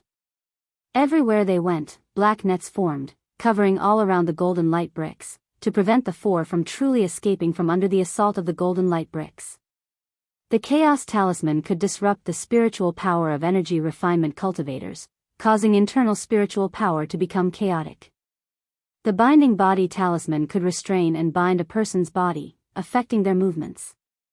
A Chaos Talisman and 4 Binding Body Talismans turned into rainbows of light and shot towards the ground beneath the golden light bricks, disturbing the resistance of the 4. Then, Lu Changxing commanded the Iron Feather Eagle to dive rapidly, preparing to cast the Dungeon Talisman in the area where the golden light bricks were about to land. But at that moment, the Iron Feather Eagle, under the imposing might of the golden light bricks, got frightened, cried out and refused to approach. Motherfucker! Lu Changxing glanced at the unimpressive Iron Feather Eagle, tossed out his flying artifact, jumped onto a round wheel, and quickly descended, activating the Dungeon Talisman. He directly solidified the ground into a cage to prevent the 4 from escaping at the moment of impact using earth escape techniques. After he finished, Lu Changxing held another stack of attack talismans in his hand. If the 4 still had a breath of life after that, he would give them another round of firepower. Just then, boom! The golden light bricks fell from the sky with great force, crashing to the ground and making a world-shaking noise. It seemed as though the entire mountain range quaked violently. All the birds and demon beasts in the vicinity were so terrified that they trembled and scattered in all directions, flying out of the forest. The already startled iron feather eagle let out a deafening screech at the sound, flapping its wings as though it might crash. Lu Changxing paid no attention to the iron feather eagle, watching the golden light brick standing tall on the ground like a golden hill. His eyes narrowed slightly. Are they dead? At that moment, he himself wasn't sure if the four were actually dead. After all, from their earlier display, it was clear that their techniques were anything but simple. If it weren't for his talismans blocking their way, he would have almost let the four escape from beneath the assault of the golden light bricks. Pity I don't understand formations, nor do I have a formation artifact, otherwise setting up a formation now would make things much more secure, Lu Changxing mused to himself. Thinking this over, he took another stack of talismans out of his storage bag. Superior Grade Talisman, Earth Collapse Rocket Talisman. Superior Grade Talisman, Blue Silver Entwining Talisman. Supreme Talisman, Chaos Talisman. He set up 4 traps in 4 different directions around the golden light bricks. The moment anyone dared to move even slightly, they would trigger the Earth Collapse Rocket Talisman and the Blue Silver Entwining Talisman. They would be caught off guard, entangled by blue vines sprouting from the ground in a burst, while being simultaneously targeted by rockets. As for the Chaos Talisman, it was to be used in conjunction with the attack talismans in his hand to disrupt the four's spiritual power before a barrage of firepower. Having made the preparations, Lu Changsheng's mental spirit stirred slightly, allowing the golden light bricks to slowly rise. If the four still showed signs of life, he wouldn't have to trigger any more talisman treasures, he could simply drop them again. As the golden light bricks rose, a pit appeared, both dozens of feet wide and deep. Lu Changxing, standing tall and straight on his flying artifact, slowly moved forward and peered into the pit. Inside it, the 3 brothers from the blood cloud had become unrecognizable masses of flesh and blood, dead beyond any doubt. And that young man who had turned into a huge bug cocoon had become dried up and lifeless. The purple flying snake next to them was a blur of blood and flesh as well. Lu Changxing used his mental spirit to sense for a moment, assuring himself there was no breath of life from the 3 masses of flesh and the huge cocoon, nor from the purple python, before he finally felt at ease. Still, to be utterly cautious, Lu Changxing produced fireballs in his palm, shooting them into the pit. Cultivators had many techniques, and these 4 were no easy targets. He had to be careful. Only when reduced to ashes could one be sure they were truly dead. Under the fireballs, the 3 masses of flesh and the flying snake turned into remains, burnt by the flames until very little was left. The black bug cocoon crackled as it burned in the fire.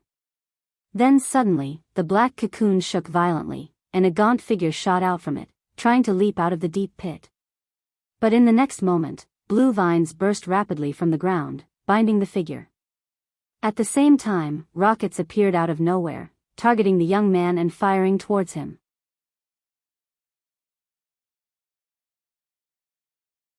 Chapter 147. Is this also considered peach blossom luck?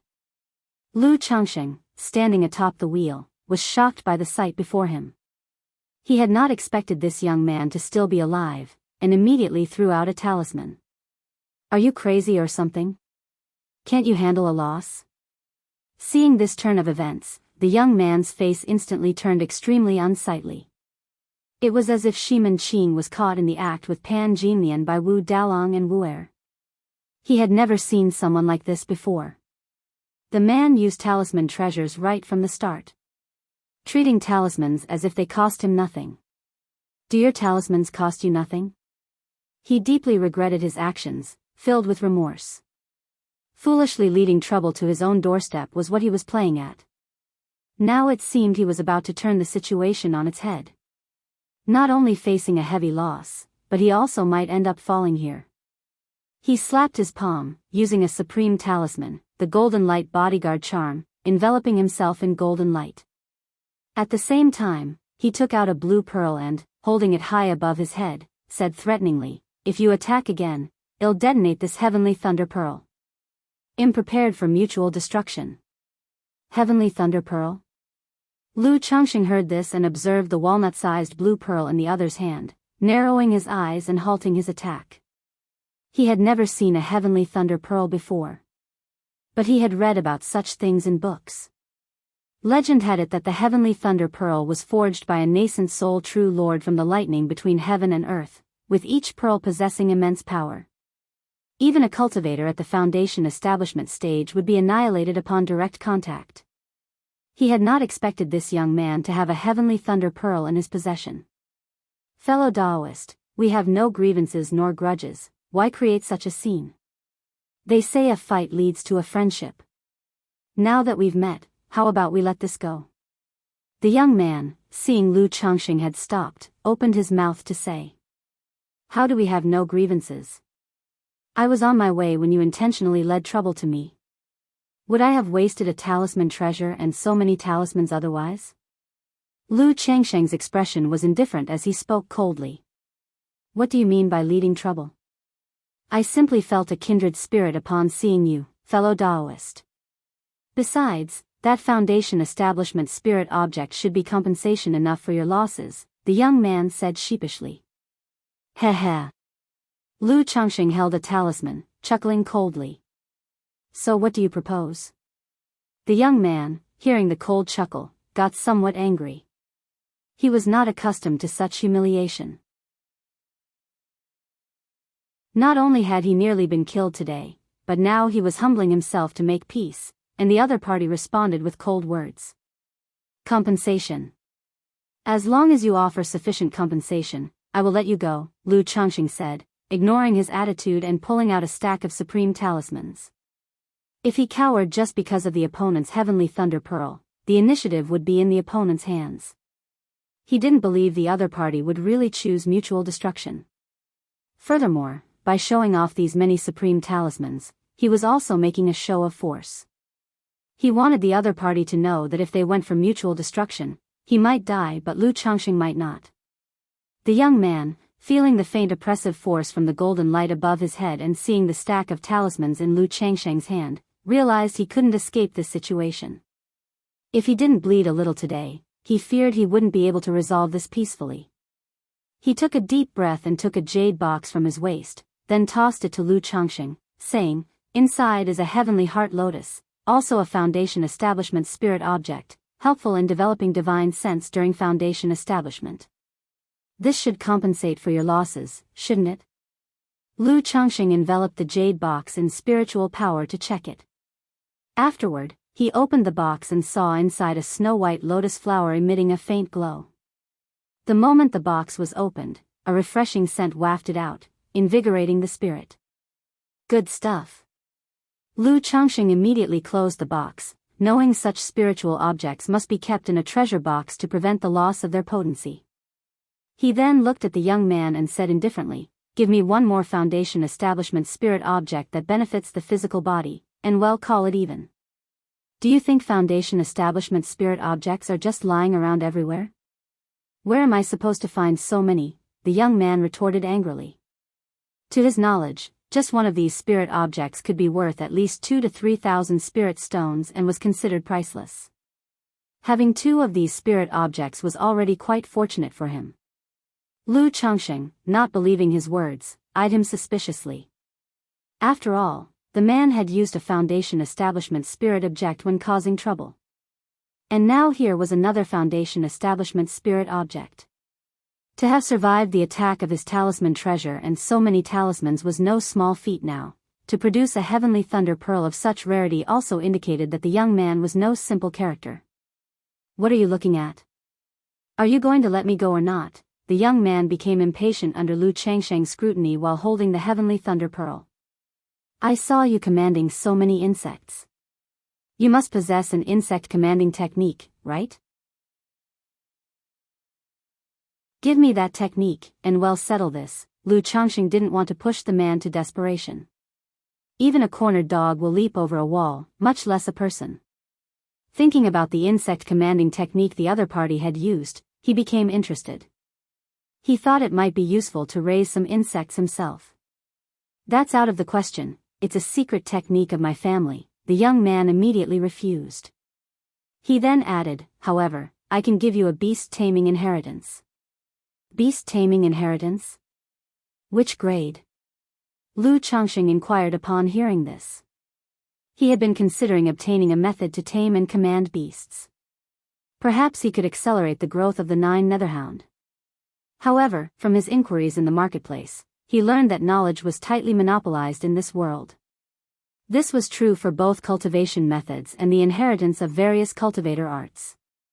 First-grade inheritances were a little easier, being obtainable for the right price. But for higher grades, it wasn't simply a matter of spending money to acquire them. Of course, Lu Changxing also knew that he hadn't reached that level yet.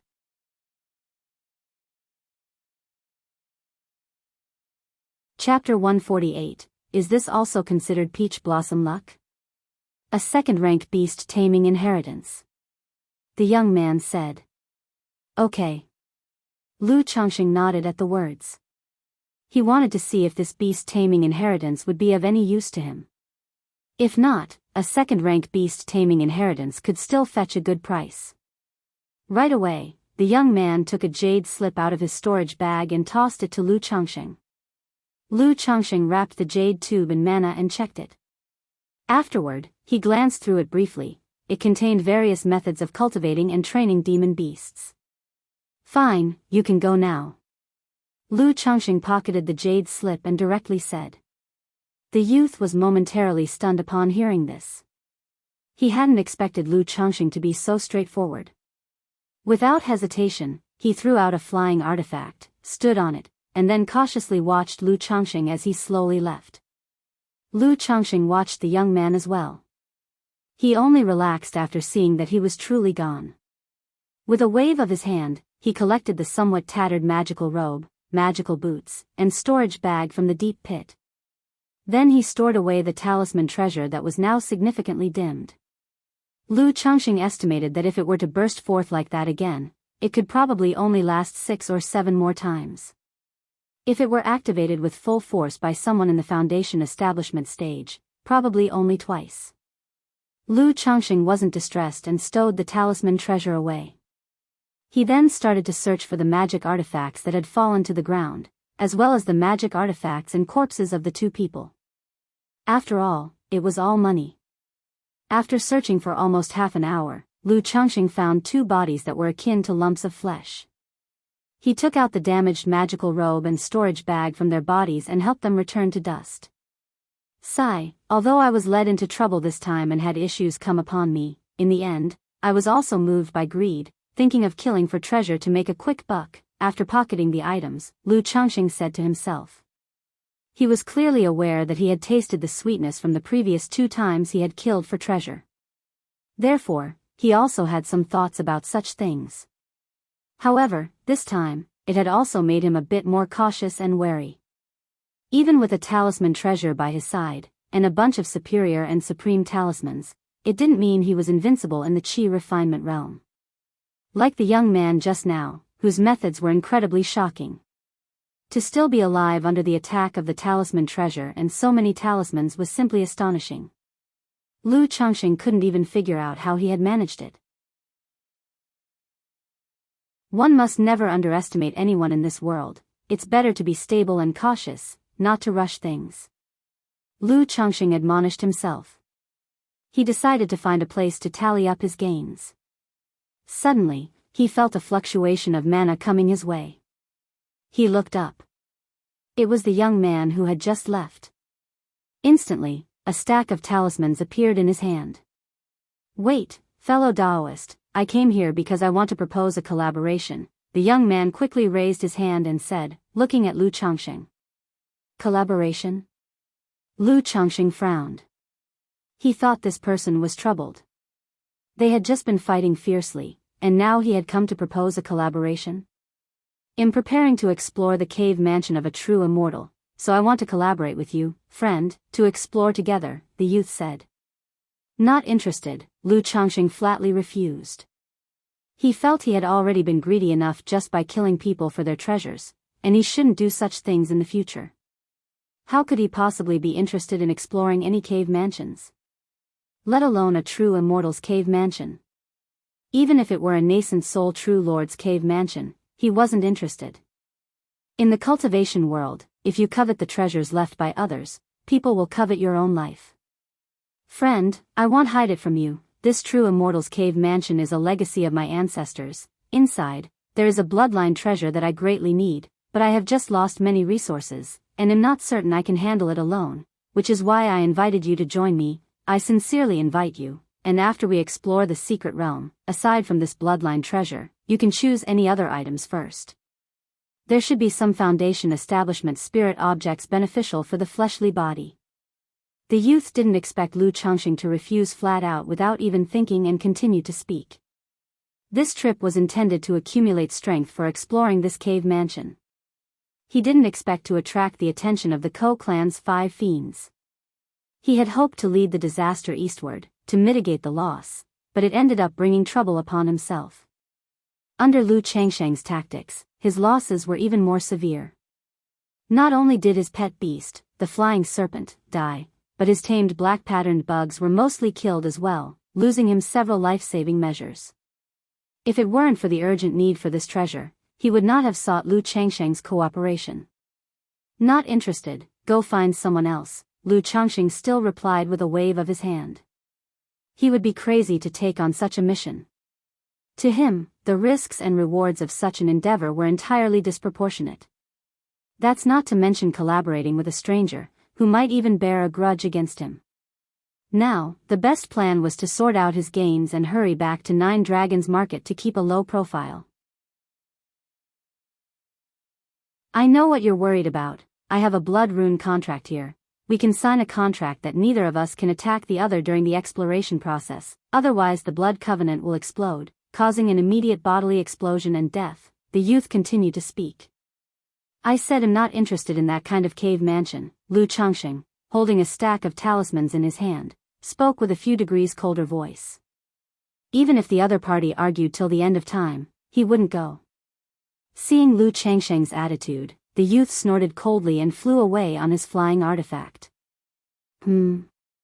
Just as the youth left, Lu Changxing felt a faint change in the peach blossom goo between his eyebrows.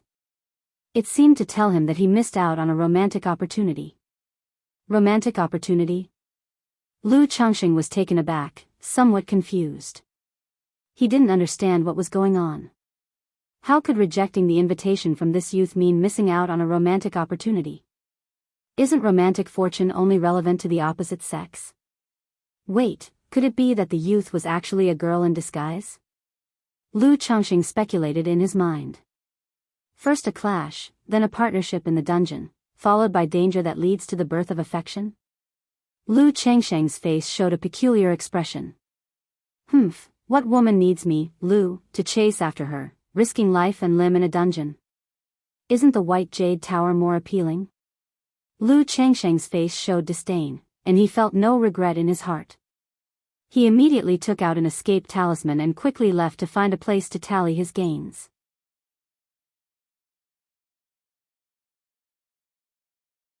Chapter 149, Abundance in the Basin and Bowl, Hopes for Second Tier. _1 an hour later. In a cave. This flying dagger must be a supreme magic artifact. No wonder it's so astonishingly powerful. It not only pierced right through my magical shield but also broke through 3 layers of the golden light barrier. Lu Changxing held a strangely shaped blood-colored flying dagger in his hand, inspecting it closely. He had felt that this dagger was extraordinary from the beginning. He guessed it might be a supreme magic artifact, or some other kind of rare treasure. Now, upon closer examination, he was almost certain, 9 times out of 10, that it was a supreme magic artifact. A supreme magic artifact could be worth thousands of spirit stones. However, Lu Changxing didn't plan to sell this dagger. He thought about keeping it on him for self-defense. It would give him another method of attack. Though he had plenty of talismans, he didn't usually use magic artifacts. But having more methods to choose from was naturally for the best. When he obtained new equipment in the future and no longer needed it, he could sell it at any time. After all, magic artifacts seldom depreciate in value. Lu Changxing continued to sort through the spoils of battle. 1, 2, 3, TSK. These 8 magic artifacts should all be superior grade artifacts. Indeed, to do good work, one must first sharpen one's tools. As a robber cultivator, one must have enough magic artifacts and methods. And these magical robes and boots, they seem to be middle-grade magic artifacts. Too bad they were severely damaged in the attacks of the Golden Light Barrier. This cloud of black mist should also be a supreme magic artifact, right? Moreover, it's a flying and defensive artifact combined. Pity it's also damaged, otherwise, I could have kept it for myself. Who knows how much it could sell for now. Looking at these artifacts, Lu Changxing felt both pain and pleasure. After all, this haul was just too rich. But seeing that many of the artifacts had been damaged in the attacks of the Golden Light Barrier, reducing their value considerably, he couldn't help feeling distressed. For example, of the 8 superior grade artifacts, 2 were worn and 3 were damaged. As for the magical robes and boots of the 5 individuals, they were even more severely damaged, almost to the point of scrap. After a quarter of an hour, Lu Changxing finished sorting through the 5 people's storage bags. A total of 639 spirit stones. Supreme magic artifacts, 2. Superior grade artifacts, 8. Middle grade artifacts, 13. Flying artifacts, 3. A set of formation artifacts. Numerous talismans. Various elixir medicines. A pile of materials and a multitude of miscellaneous items. Not sure what rank this set of formation artifacts is, what kind of formation it is. But at least it looks like a middle-grade formation artifact. When I get to the 9 Dragons market, I can have someone appraise it. If it's decent, I can also keep it for myself. These artifacts, even with many damages and reduced prices, should be worth around 4,000 to 5,000 spirit stones. Add this set of formation artifacts, plus these elixir medicines, talismans, and materials, and the total value should be around 6,000 to 7,000 spirit stones. Looking at these items, a smile of joy spread across Lu Changxing's face. He figured that these 5 ferocious individuals from the Ko clan must have had quite a reputation, having robbed and killed many cultivators. Otherwise, they couldn't possibly be so wealthy. After sorting out the spoils, Lu Changxing used a superior grade purification talisman to purify everything once to ensure there were no issues. He also destroyed a few unrecognizable suspicious items by digging a hole and burying them. If you add the second-rank beast taming legacy, the mysterious Een True Water, the Sky Heart Lotus, and these 2 foundation establishment spirit objects that I obtained, the total value of this haul is over 10,000 spirit stones. And what I paid for it was merely the power of 2 strikes from a talisman treasure, 6 supreme talismans, 19 superior grade talismans, and 20 middle grade talismans. No wonder so many people turn to being robber cultivators. Killing and looting really can become addictive. Lu Changxing took a deep breath and slowly exhaled, unable to help but feel reflective. At this moment, he even entertained the idea of making money through fishing. But as soon as the thought emerged, he immediately squashed it. One who often walks by the river cannot avoid getting their shoes wet. Why risk doing such things when I could just safely marry, take concubines, and have children, with a promising future ahead? Such things should be left to chance encounters. Actively seeking them out is absolutely out of the question. After all, once you start such deeds, there is an endless path ahead. Once you begin, it's akin to walking down a road of no return. Think about it, as a talisman master, my income is already the envy of countless cultivators. But compared to the way robber cultivators make money, there's simply no comparison. Having experienced this way of making money, how could one possibly calm down and work, earning spirit stones through labor? At this moment, Lu Changxing also roughly understood the mindset of those who hunted demon beasts and delved into dungeons of secret realms. Cultivators accustomed to such quick cash find it too difficult to settle down and live a stable life without a special skill or craft. Once I get to the 9 Dragons market, they'll dispose of these items as quickly as possible. That way, I'll have a sure footing for my second-rank talismans and second-rank puppets. Lu Changxing's eyes sparkled with excitement. With second-rank talismans and puppets, he would have a sure means of protecting himself against Foundation establishment great cultivators. Thinking of the young man's return earlier, and needing to fence his loot upon reaching the 9 Dragons Market, Lu Changxing immediately put on the 100 change mask, transforming into a dark-skinned, ordinary-looking young man. Then he donned a gray robe, mounted the iron feather eagle, and headed toward the 9 Dragons Marketplace. If possible, I really need to get a better flying mount.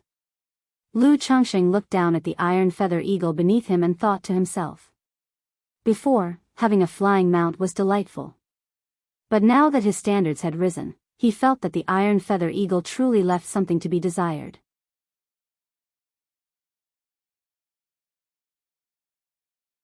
Chapter 150, Abundance in the Basin and Bowl, second tier in sight. Aside from traveling, he's really not up to par in other areas. Like earlier, when they encountered danger, he had to use talismans to protect the iron feather eagle. If there was a bit more commotion, the iron feather eagle would get scared and go out of control. If they were being pursued, relying on the iron feather eagle, it would be hard to get away. If I could do a system draw and get a flying pet beast, that problem would be solved directly, Lu Changxing thought to himself. In his opinion, if he could draw a flying pet beast from the system, that would be ideal. After all, any pet obtained from the system draw was likely to be of heavenly grade bloodline. However, even if I drew a flying pet beast, if it's a cub, it wouldn't be easy to raise. Moreover, a pet beast that's too rare and unusual would be too conspicuous if ridden in public, and could easily be remembered by others. Lu Changxing thought of the 9 netherhound he had been raising at home and slightly shook his head. He felt that without sufficient strength, even owning a rare pet beast wasn't advisable to take out casually. Like the 9 netherhound he had been keeping at the Lu family, which had been raised for nearly 4 years and was beginning to show its extraordinary nature. He estimated that in another 3 to 5 years, it would be obvious at a glance that it was not an ordinary demon beast and that its bloodline grade was high.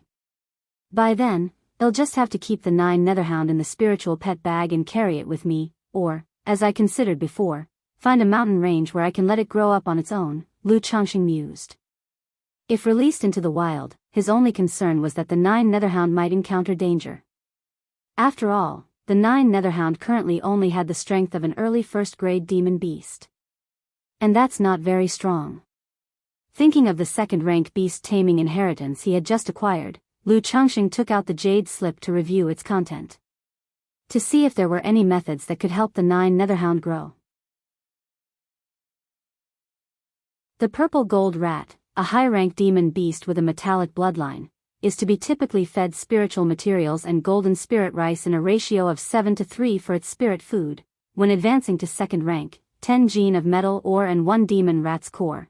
The azure scale snake, a high-rank demon beast, snake eggs to be soaked in a mixture of azure jade liquid, spiritual wood, and first-grade spiritual water to create spiritual liquid, placed in a nest made of cold properties for hatching, taking 3 months to hatch, with daily feeding. The fiery flame bird, a high-rank demon beast. This jade slip inheritance contained many pieces of information about various demon beasts. It described how to cultivate, tame, and train them into spiritual pets, allowing them to grow rapidly. At the end of the jade slip, there was also a section on beast taming techniques. It allowed one to communicate with spiritual pets and impress upon them a master-servant contract.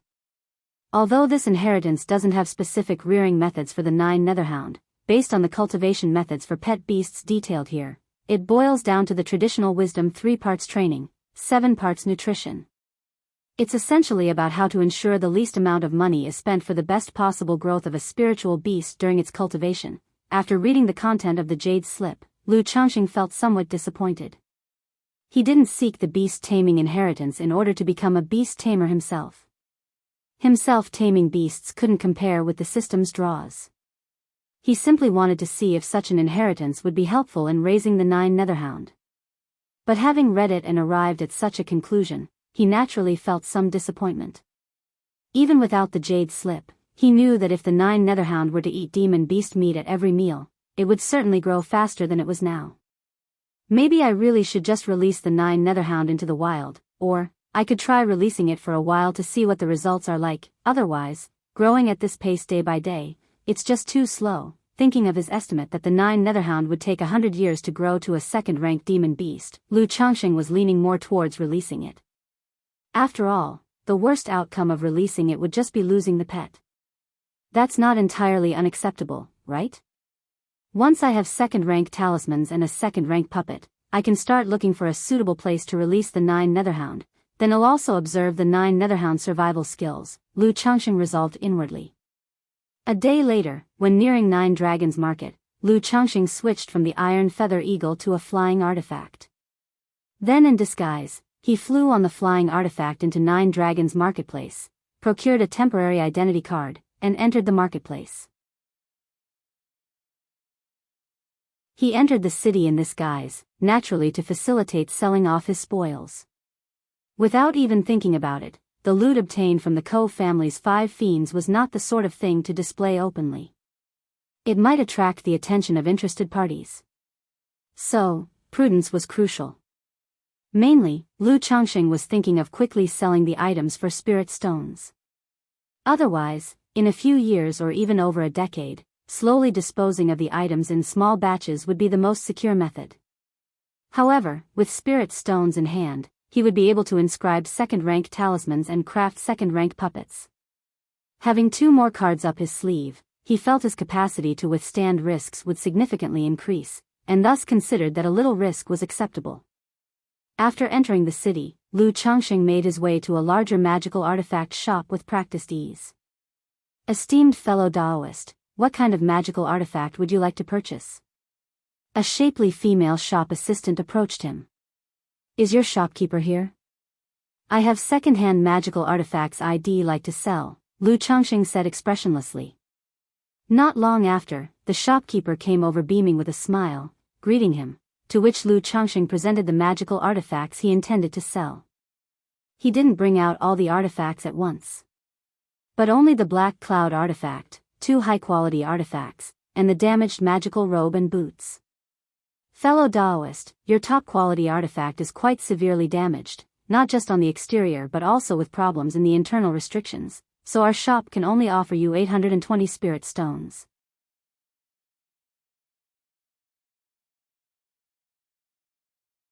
Chapter 151, Abundance in the Basin and Bowl, second rank in sight. For these 2 superior magic artifacts, the quality is decent, though there's some wear and tear. Our shop can offer 760 spirit stones, as for these magical robes and boots. To be honest, the damage is quite severe, only fit for scrap material recovery.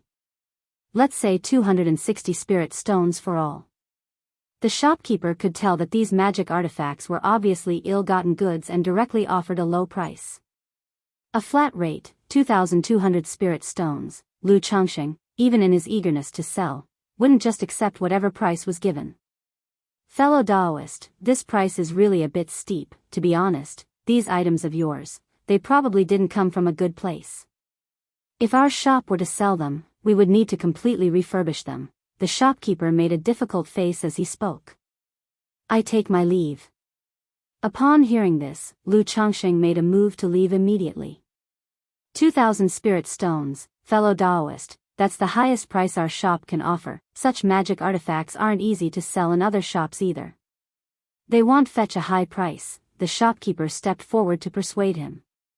Alright, let's go with your price. Lu Changxing understood this logic well. Feeling that the price was acceptable, he didn't dawdle. Subsequently, the 2 completed the transaction.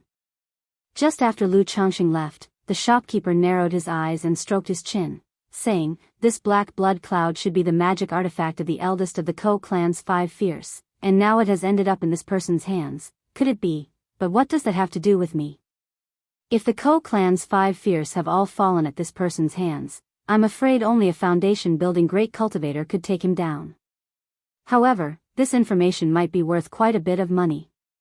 Smiling, the shopkeeper shook his head and leisurely returned upstairs. After leaving the shop, Lu Changxing immediately found an inn, where he checked the spirit stones head just acquired.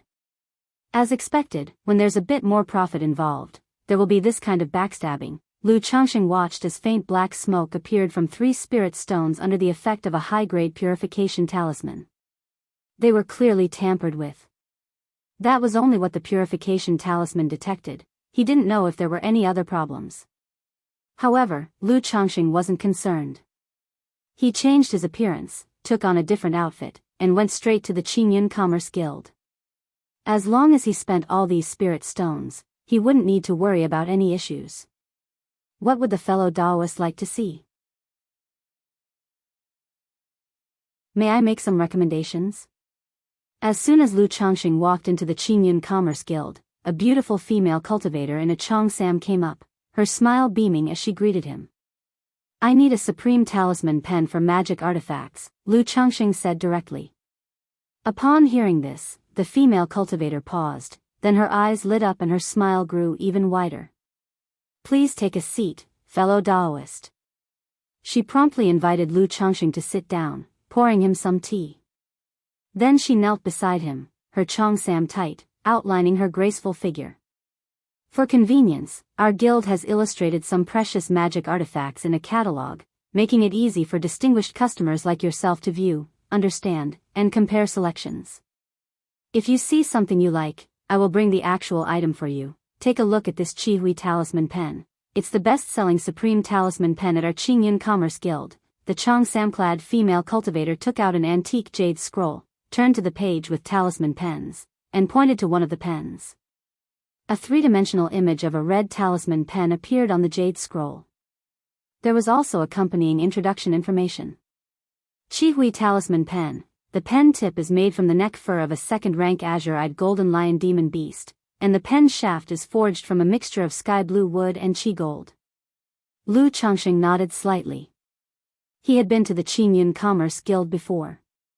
He knew that the guild had grown large and strong not just because it was backed by the Qingyun sect. In terms of shopping experience, service, and the quality of the products, they really did a great job. He glanced at the price of the talisman pen. 1,600 spirit stones. He couldn't help but be astonished. Compared to when he had previously gotten a middle-grade magic artifact pen at the spiritual talisman shop of the Lu family for only 70% of the original price it cost, the profit margin at the Qingyun Commerce Guild was likely even higher.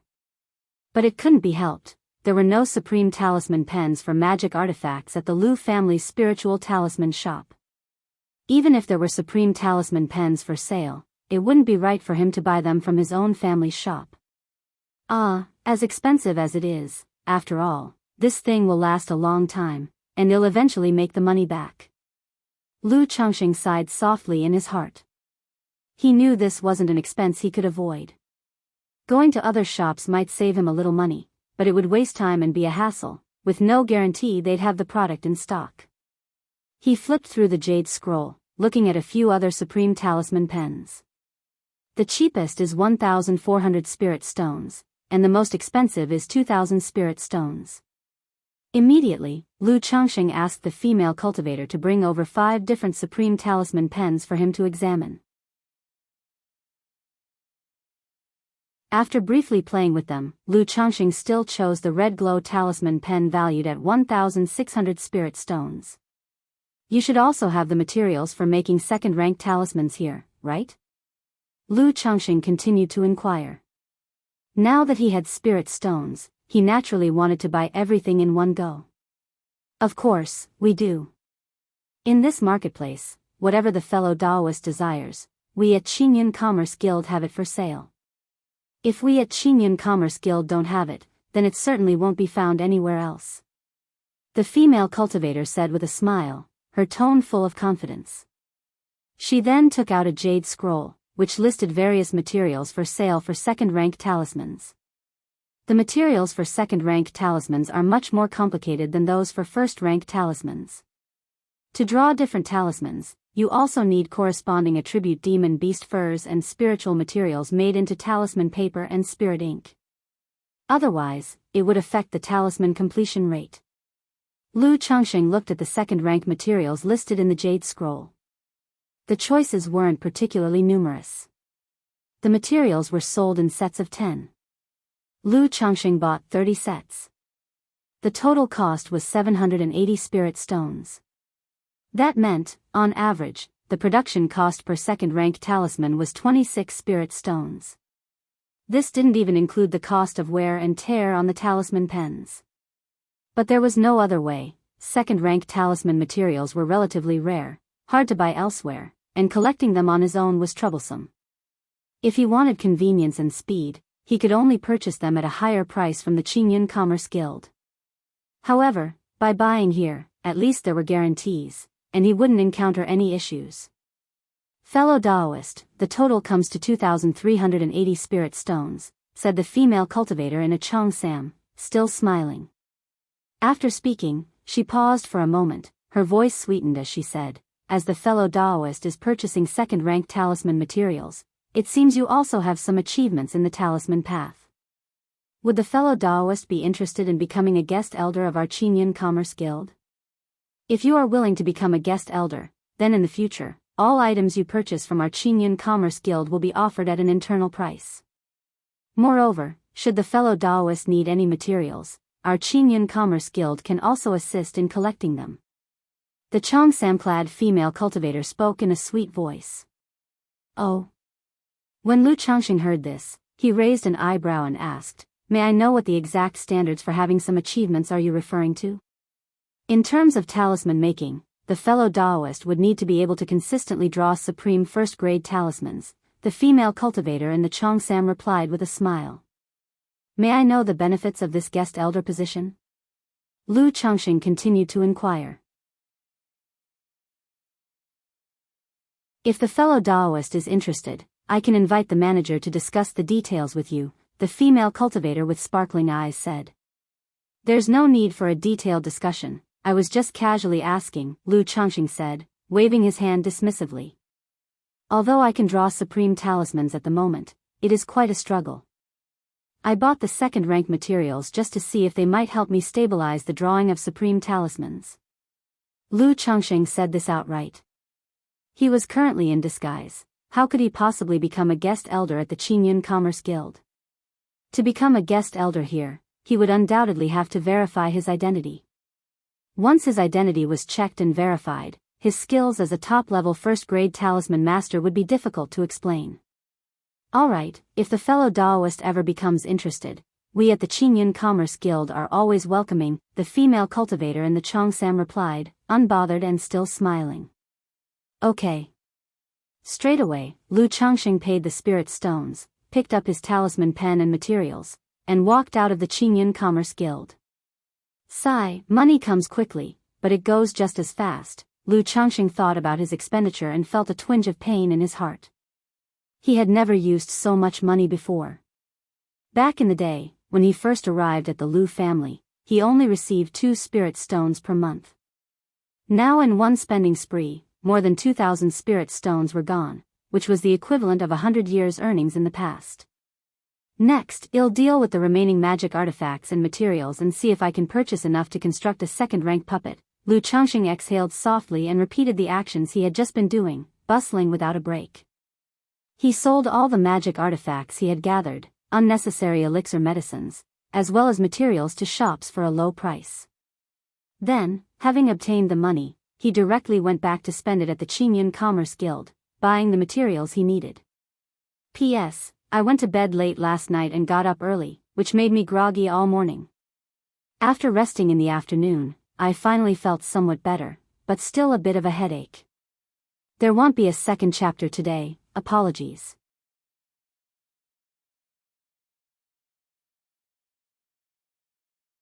Chapter 152. It's time for the child to practice martial arts. _1 Lu Changxing walked out of Myriad Treasures Pavilion and looked at the bustling street, exhaling lightly. After a busy half a day, he had finally cleared out all the items from the Ko family's 5 felons. In total, he had sold 4,110 spirit stones. It was more or less what he had estimated at the time.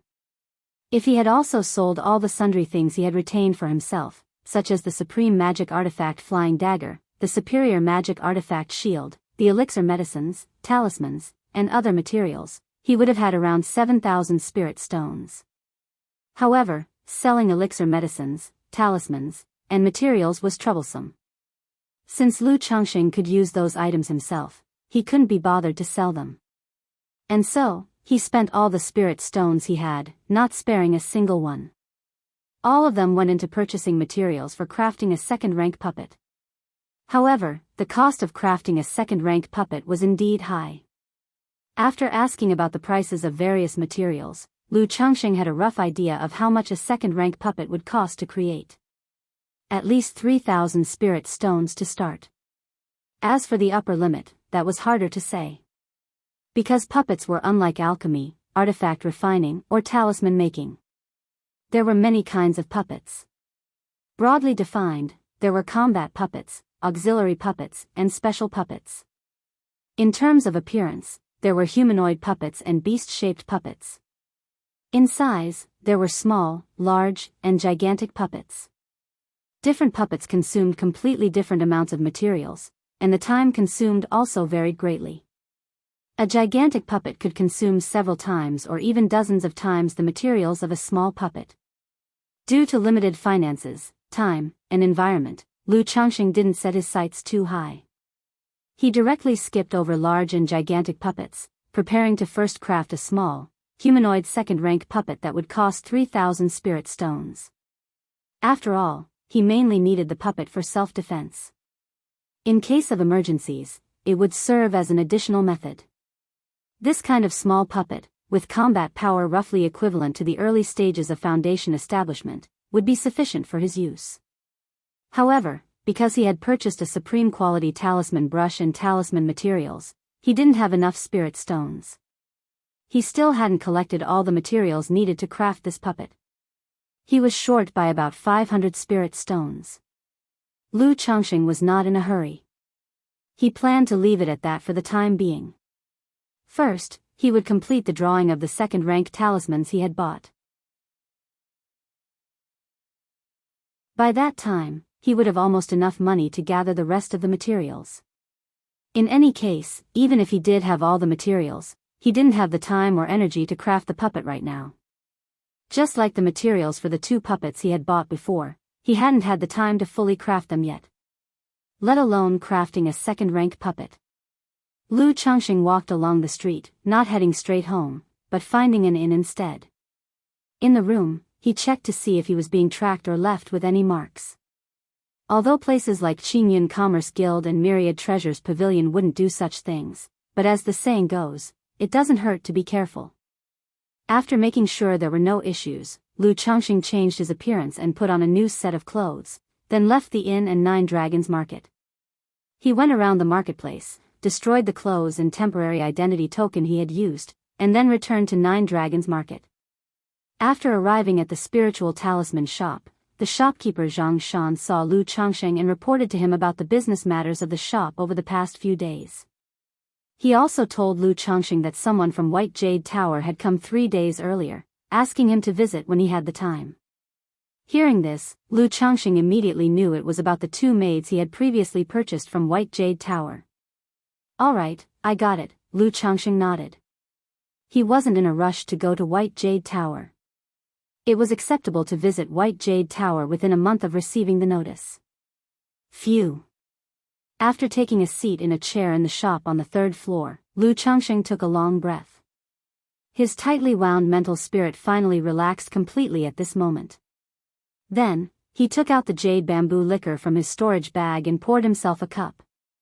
Today's back and forth with the selling and clearing up had kept his mental spirit taut, as if bearing a heavy load, and he was somewhat mentally exhausted. Therefore, Lu Changxing did not immediately attempt to draw a second-rank talisman. His mental spirit was somewhat fatigued now, and in a poor state. If he failed the drawing, it would be quite painful. After all, the cost of a second-rank talisman was indeed a bit high.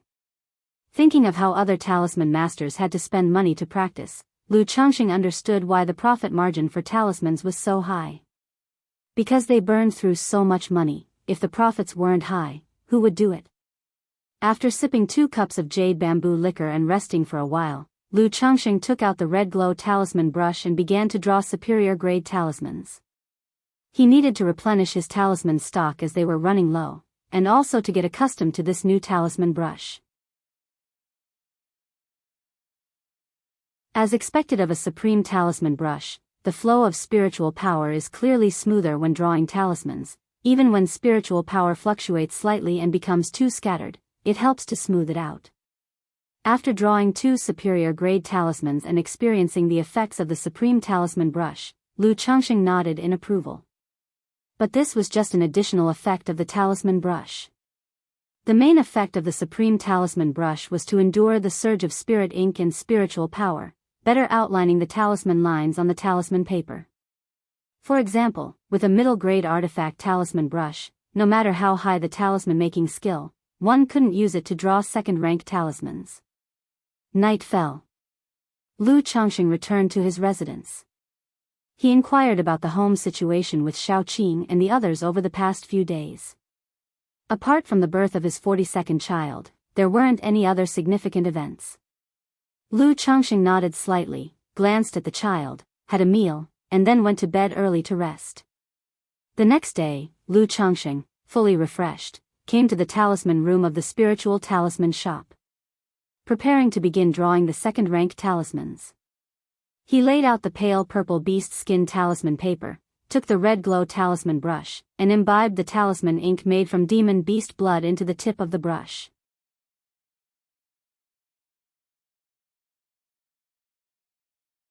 Chapter 153.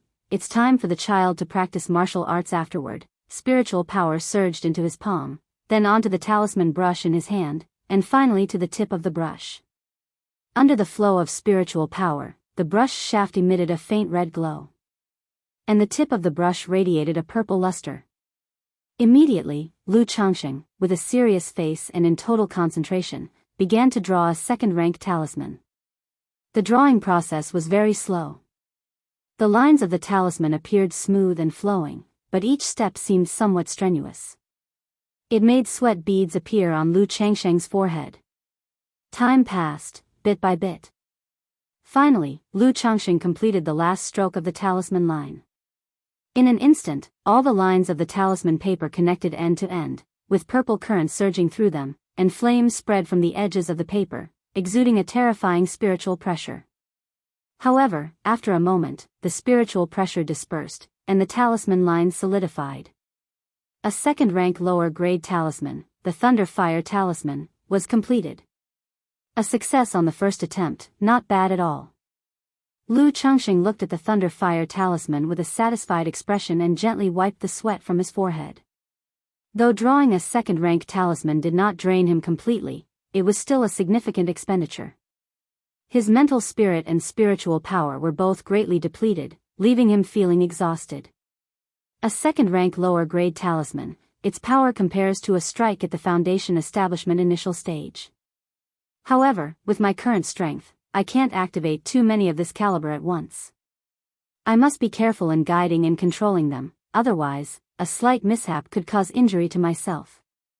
Lu Changxing held the Thunder Fire Talisman in his hands, his face showing joy. A second-rank lower-grade talisman corresponds to a strike at the initial stage of Foundation Establishment. If used properly, it could even threaten cultivators at the Foundation Establishment stage.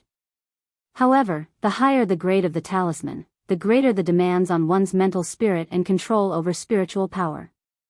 This is why Lu Changxing can use dozens of first-grade lower and middle-grade talismans at once. But for superior-grade talismans, even now, he can only use 5 or 6 at a time. As for supreme talismans, at most 2 or 3. Economizing is one aspect. The main reason is that the higher the grade of talisman, the more demanding its use. Defensive and auxiliary talismans are still manageable. As for attack talismans, if too many are activated at once without proper guidance and control, the power of the talismans might leak and even harm the user. This is considered a disadvantage of talismans. Otherwise, the cultivation world would be dominated by talisman masters. Encountering people during confrontations, they would just throw out dozens or hundreds of talismans. Who could withstand that? Or if an energy refinement initial or middle stage cultivator had a bunch of second or third rank talismans, who could withstand that? Now, even in the energy refinement late stage, Lu Changxing couldn't control the use of a third rank talisman. A slip-up, and the explosive leak of talisman power could injure him. This is also one of the reasons why talisman treasures are so valuable. While they are potent, even an energy refinement initial stage cultivator could use them, unleashing part of their power without harming themselves. Lu Changxing put away the Thunder Fire talisman and went to the rest area to meditate and rest. After restoring about 70 to 80% of his spiritual power, he got up and went out, preparing to head to the White Jade Tower. A quarter of an hour later, Lu Changxing arrived at the White Jade Tower. The maid in red informed him that Feng Jianyang was currently occupied. He was ushered into a private room where tea was prepared, and he was asked to wait for a little while. Before long, the crisp sound of high heels came, accompanied by a knock at the door. "Come in," Lu Changxing said. The door opened, and a strikingly beautiful woman in a black gossamer dress walked in. "Young Master Lu, I apologize for making you wait." Feng Jianyang smiled coquettishly and curtsied to Lu Changxing. Her demeanor was elegant and dignified, but the glimpses of her black silk-clad legs under the dress were seductively enchanting. "Manager Feng, I received a message that the two maids I reserved have arrived," Lu Changxing said to the ravishing woman before him with a smile. "Please wait a moment, young Master Lu, I have already instructed someone to bring them," Feng Jianyang said in a gentle voice. Then she walked to the table, daintily arched her slender white fingers, slightly bending over to pour tea for Lu Changxing from the teapot. Afterwards, she turned her voluptuous hips and sat down gracefully in the chair beside him, her legs naturally crossing, revealing a black high-heeled shoe with a golden phoenix bird pattern underneath the gossamer dress. Lu Changxing couldn't help but inwardly sigh. This steward of the White Jade Tower was innately seductive, and every gesture seemed like a tease. Even a seasoned man like him found her tempting, let alone others. Unfortunately, one could look but not touch. A moment later, a woman in a red dress arrived with two beautiful maids. One was in her mid-20s. Bare-faced, her countenance was slightly austere, her long, sharp brows like pointed swords, and her eyes held a trace of coldness instead of dull resignation.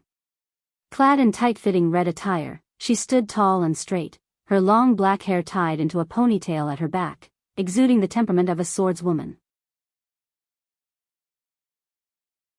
Her tall and straight stature revealed she possessed martial prowess. Perhaps she was indeed a female knight. The other maid appeared to be about 16. With jet black hair reaching her waist and dressed in a flowing white fringed dress. Her features were lovely, her skin was fair, and her figure was well developed. Looking down from her perspective, she obviously couldn't see the delicate embroidered shoes beneath her dress. As she entered the room, a hint of grievance flickered in her eyes, evoking a sense of pity. "Young Master Lu, these are the maids you purchased, Jiang Luiyue and Yu Yao."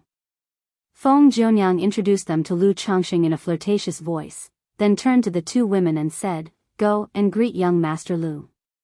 Her tone contained an undeniable authority. "Greetings, young Master Lu."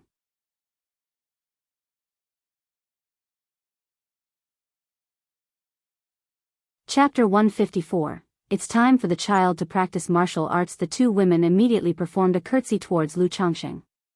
In their eyes that looked towards Lu Changxing, there was also a hint of fascination.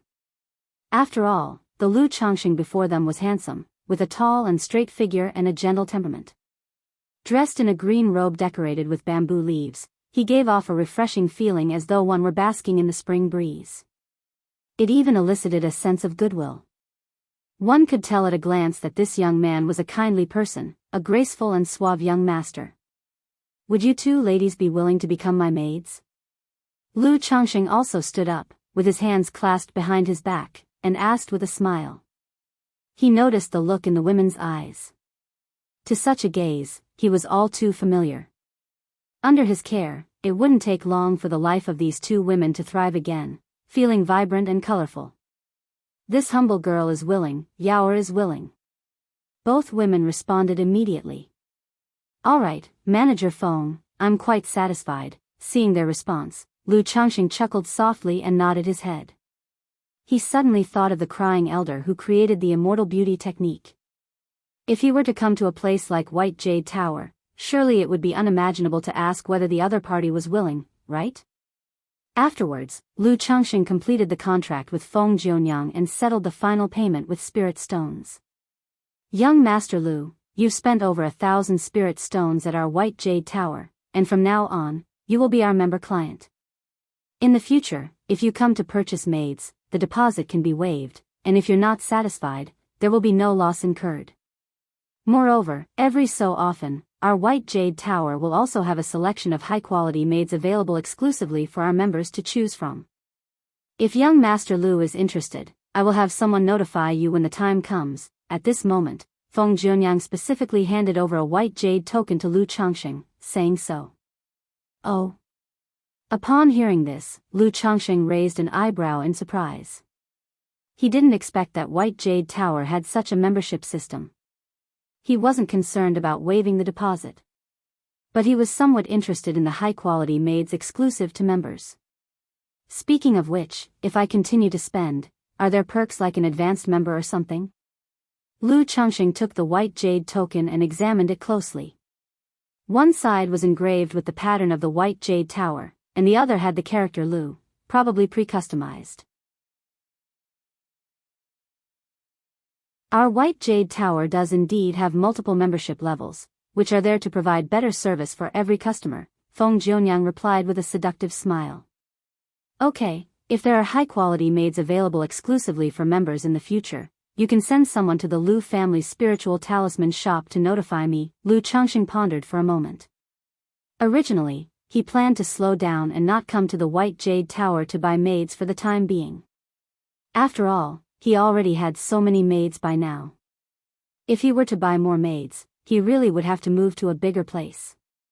Moreover, spending too much money at White Jade Tower might arouse suspicion at the Lu family. Nevertheless, such matters could be learned about just a bit, and it wasn't necessary to make a purchase right away. If there turned out to be a good selection, he could consider it then. Very well, no problem, take care, young Master Lu, Feng Jianyang smiled charmingly, seeing Lu Changxing out of the White Jade Tower. Jiang Luyue, have you practiced martial arts before? Walking on the road, Lu Changxing turned to glance at Jiang Luyue beside him, whose eyes and brows carried a hint of martial valor, and inquired. Reporting to young master, Luyue has practiced martial arts since childhood and only embarked on the path of cultivation after coming into contact with a cultivation opportunity, Jiang Luyue replied respectfully. She quickly adjusted to her new status. With the training she received at White Jade Tower, they could only hope to find a good master. Now that Lu Changxing appeared to be a good master, it was natural for her to adopt a proper attitude. How skilled are you in martial arts? Lu Changxing continued to inquire. He entertained the idea of teaching martial arts to the children without spiritual roots, to create a martial family among the secular world, and this idea had never changed. Now that Lu Pingan and the others were of age, it was time to start martial training. Initially, he thought of asking Li Feiyu to teach. But he was well aware of Li Feiyu's situation. To leave the Lu family and struggle day in and day out for a living, Li Feiyu simply did not have the time. If he asked Li Feiyu, the latter would surely agree. But it would delay Li Feiyu's time, and Li Feiyu would decline any payment offered. Moreover, with so many children of his own, 1 or 2 people would probably be overwhelmed if they had to teach. Therefore, he thought of hiring several people to teach the children martial arts. According to worldly standards, my martial arts strength is at the stage of an innate grandmaster, Jiang Luyue said. Aha, can you teach the child martial arts? Lu Changxing inquired. Having practiced martial arts and teaching others to do so were 2 different matters. For instance, many of the maids he had purchased from the White Jade Tower knew martial arts. But asking them to teach was another story. I have never taught before, but I can try, Jiang Luyue replied. All right, Lu Changxing nodded. He thought about bringing Jiang Luyue back to Qingzhou Mountain to see if she would suffice. If she really couldn't do it, he would directly go to the secular world and spend money to hire so-called martial arts masters to teach his child. Money can make the devil turn the millstone. He refused to believe that he couldn't hire a martial arts instructor from the secular world with the amount of money he was willing to spend. After bringing the 2 women home, Lu Changxing instructed Bai He to arrange accommodations for them and explain the situation. By now, the many women in the courtyard had grown accustomed to Lu Changxing buying maids. Moreover, they couldn't really say anything about such matters. They had no right to. 6 days later. Inside the spiritual talisman shop. Lu Changsheng held a spiritual pattern carving knife, tracing elegant curves on the chest of a metal humanoid puppet that stood as tall as him. With each cut of the carving knife, a beautiful line was left on the puppet. After a while. Finally finished, Lu Changsheng stopped his work and looked at the puppet in front of him, nodding in satisfaction. This was naturally not the second-rank puppet he intended to craft. Instead, it was a middle-grade first-rank puppet. The materials he had bought previously he worked on whenever he had free time, which is why it had taken until now to complete. Lu Changsheng used the puppet control technique to manipulate the spiritual hub in the chest of the puppet and took control of it. Then with a slight stir of his mental spirit. Instantly, the metal puppet took a step forward. And then a step back. It jumped to the left. It swung left and right, leaping and flipping. Under Lu Changsheng's control, the seemingly cumbersome metal puppet was incredibly agile. This kind of puppet could perform any action a normal person could. It could even do things beyond the abilities of the average person. Next, Lu Changsheng took out the green-face sword from his storage bag. The sword gleamed with a cold light as it left its sheath and slashed at the puppet. Clang! Sparks flew from the impact. But the sword only left a white mark on the chest of the puppet. Not bad, Lu Changsheng nodded slightly. Apart from being made of metal materials, he had also engraved robust spiritual patterns and spells on this puppet. It could withstand attacks from energy refinement middle-stage spells and middle-grade flying swords. And the spiritual hub in the puppet's chest could store spiritual energy, allowing its arms to release the fireball technique and frost technique. However, both the fireball technique and frost technique could be used only 3 times before the stored spiritual energy was depleted.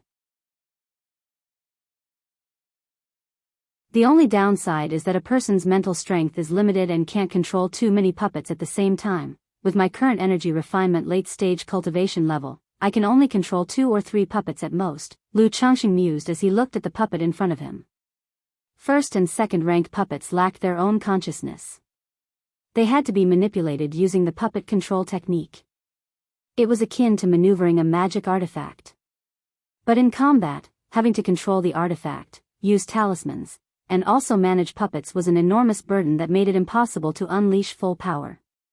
There's a reason why puppetry is such an unpopular vocation, Lu Changsheng shook his head and said.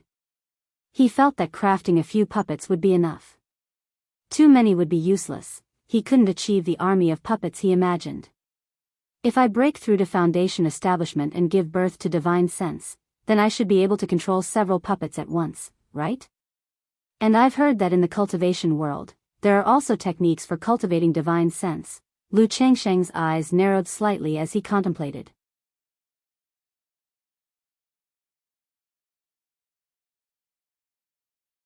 Chapter 155, Baby Birth Lottery. Reset, _1 time flew by, and in the blink of an eye, more than 2 months had passed. Due to the daily tasks of crafting second-rank spirit talismans and creating puppets, Lu Changsheng's days became even busier. But busy as he was, he never forgot what was truly important. In those past months, he had successfully sired children with both Jiang Luiyue and Yu Yao. For maids like these, with spiritual roots, Lu Changsheng would always give them special attention. At the same time, little Qing and the maid Song Lan, under his favor, had also conceived their second child. One day, on the 3rd floor of the spiritual talisman shop. After completing the daily crafting of talismans, Lu Changsheng went to the storage room to polish puppet components with his spiritual power. In a corner nearby, various puppet parts were laid out. Although the materials for a second-rank puppet weren't entirely complete, it didn't stop Lu Changsheng from crafting some components in his spare time. After all, this wasn't something that could be finished in a month or 2. It was a long-term project. He estimated it would take about 3 or 4 months, or perhaps even longer. At that moment, quite abruptly, a profound and mysterious pulsation arose in Lu Changsheng. A pulsation from the spiritual root. Xiao Yure's child has been born. This child has a spiritual root. And it's a 7th grade spiritual root. Lu Changxing sensed this pulsation, first in surprise, then immediately his face lit up with joy. Having experienced the surge from a spiritual root enhancement so many times, Lu Changxing could more or less judge the quality of the child's spiritual root based on the feeling. Feeling this surge of the spiritual root now, and keeping in mind the timeline of his wives' and concubines' pregnancies, he immediately knew that Xiao Yura's child had been born, and that it possessed a 7th grade spiritual root. This made Lu Changxing's heart surge with excitement and joy. However excited, Lu Changxing did not rush home to see the child right away. After all, it wouldn't do for him to wait at home or rush back every time a child with a spiritual root was born. Once or twice was fine, but too often it would arouse suspicion. Lu Changxing took a deep breath to temper his inner delight. He set the component aside and began to meditate and cultivate. An hour later, Lu Changxing opened his eyes and could feel that his speed of cultivation had markedly increased from before. It had improved by about 10%. I feel that with 2 or 3 more 7th grade spiritual roots, my own spiritual root would be able to ascend to the 6th grade. Lu Changxing's eyes sparkled with anticipation. He felt that if he just continued to expand his family peacefully, achieving a middle grade spiritual root was not far off. After that, Lu Changxing continued working on the screws in his hand. But, thinking of the child at home, his heart felt so restless that he couldn't even focus on screwing properly anymore. Seeing the outside getting dark, Lu Changxing stood up and went straight home to see the child. Just as he returned home, one of his wives told him that Xiao Yueru had given birth. It was a daughter. Upon hearing this, Lu Changxing went to the backyard to visit. Looking at his daughter with a 7th grade spiritual root, Lu Changxing's delight grew the more he looked at her. This scene filled Xiao Yueru with smiling happiness, and made the other women envious.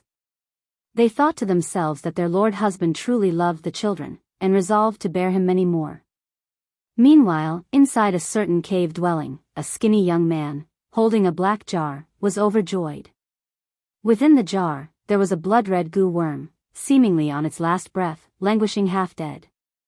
This is the Lockhart goo. Anyone bitten by the Lockhart goo will fall in love with its host. My grandmother said before she passed away that our ancestor was just a destitute cultivator, but it was by a stroke of luck he obtained this Lockhart goo, which made one fairy after another fall for him, enabling him to eventually become a nascent soul immortal. The exuberant young man said. Then, he set the jar down and began to form a spiritual art with his hands, dripping a drop of his essence blood from his fingertips. Upon sight of fresh blood, the previously listless blood-red goo worm suddenly sprang to life, licking the droplet hungrily. Its body turned even more brilliantly translucent, resembling a piece of bright blood jade. Come, little fellow. The skinny young man watched as the blood-red goo worm finished licking up his essence blood, pulled out a dagger, and made a cut on his palm. Then the goo worm burrowed straight into the flesh of his palm. The Lockhart goo can bind at most 3 people, and they cannot be much higher in cultivation than oneself. It was because our ancestor got too greedy that the Lockhart goo became ineffective, leading his numerous wives to strike him down in anger, which ultimately led to his tragic death. Therefore, I must use it with utmost caution and choose the targets carefully. The skinny young man gazed at the Lockhart goo in his palm, muttering to himself. He visualized a handsome and tall young man in his mind. In the blink of an eye, another 2 months had passed. In that time, Lu Changxing's life remained steady, with no significant changes. Thinking about his 2 wives who had come with him from Jianghu mountain, it was almost time for them to return. They had been nurturing their pregnancies for over half a year, and Lu Changxing paid them extra attention to ensure both women conceived successfully. Xiao Yuyao also conceived her second child with his favor, bringing the total number of his children to 58. On the 3rd floor of the spiritual talisman shop, Lu Changxing was assembling a humanoid puppet. The puppet was nearly 2 meters tall, pitch black all over, gleaming with a metallic luster. One arm held a sword, the other a shield, and it bore 5 black javelins on its back. If there are any extra magic artifacts in the future, they could also be directly installed on this puppet, though it won't be able to unleash the full power of the magic artifacts, the effect won't be too far off.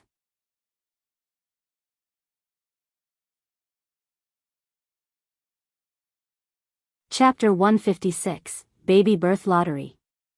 Reset. Lu Changxing inspected the puppet he had installed, appraising it. Puppets weren't as strictly confined as talisman making.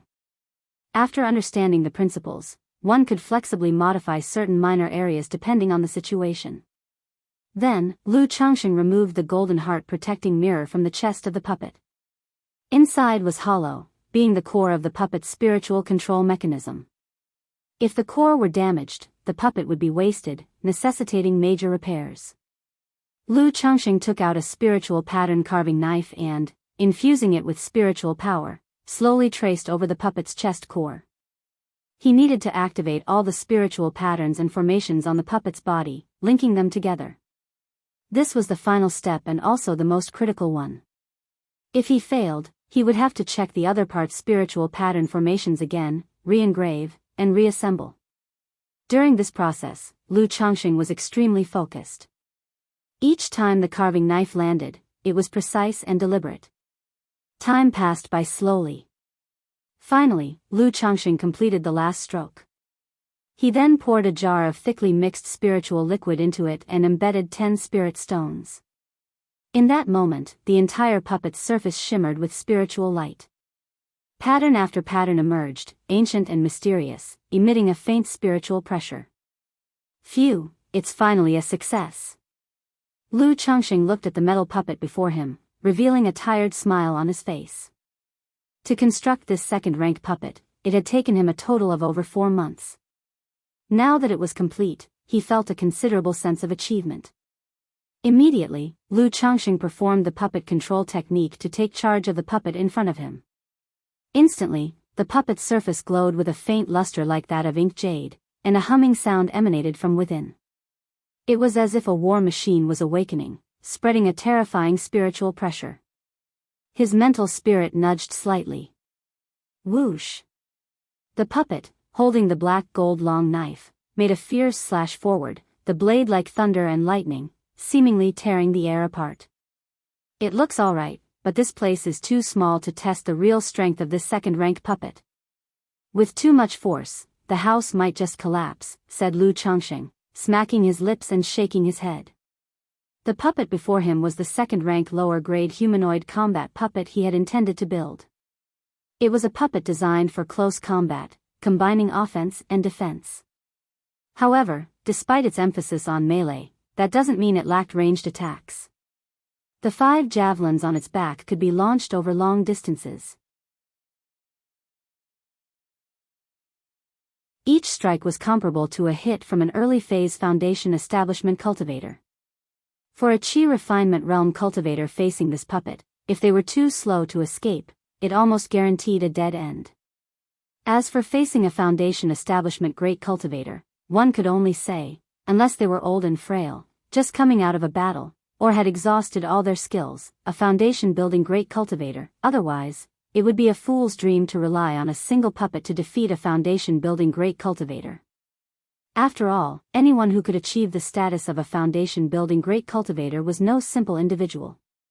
None were devoid of remarkable abilities. However, to allow this puppet to unleash its full strength and sustain combat, it requires embedding middle-grade spirit stones, or even superior-grade spirit stones. 10 lower-grade spirit stones simply can't sustain its continuous outbursts, Lu Changxing mused as he assessed the puppet before him, stroking his chin. This puppet, although it had a spirit-gathering formation for storing spiritual energy, had a limited capacity and couldn't sustain long periods of combat. To operate for extended durations and engage in lengthy battles, it absolutely depended on spirit stones for sustenance. Let's leave it like this for now. When I have spirit stones, I'll exchange for 10 middle-grade spirit stones, Lu Changxing silently decided, not feeling too distressed about it. It was not like he was going to skimp on 10 middle-grade spirit stones when he had already constructed a second-rank puppet, even though embedding 10 middle-grade spirit stones did indeed feel somewhat excessive. Converted to lower-grade spirit stones, that would be a full 1,000. But he wouldn't use this second-rank puppet often, so it wouldn't consume spirit stones. In the event of an extended period of operational combat, it would be during a crisis where his life was at stake, and he couldn't skimp on this expense. 9 days later, the second elder was about to return to the Lu family and sent someone to inform Lu Changxing. Knowing that the flying boat could seat 3 people, Lu Changxing decided to take 2 of his wives and Jiang Luyue back with him. He had Jiang Luyue return to teach the children martial arts. When the second elder saw that Lu Changxing had another wife, and they were all pregnant or holding babies, he couldn't help but shake his head and sigh. He wanted to offer a few words of advice, but didn't quite know what to say, only reminding Lu Changxing to take it easy with the children and to pay more attention to his health. In his heart, he resolved to let the 4th elder discuss this matter with Lu Changxing, worried that if Lu Changxing kept on like this, he seriously feared the man might ruin his health. A day and a half later, the flying boat smoothly returned to Jianghu mountain. After getting home, Lu Changxing talked with his wives about Jiang Luyue teaching martial arts to their children. The wives understood. Knowing that their children lacked a spiritual root, it was good for them to learn martial arts in preparation for life in the secular world.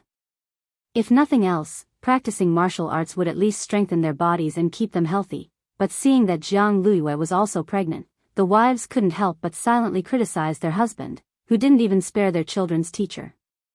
After staying on Jianghu mountain for 3 days, during which Lu Changxing, under the guidance of the 4th elder in talisman making, displayed his progress in talisman making, he began learning about superior grade talismans.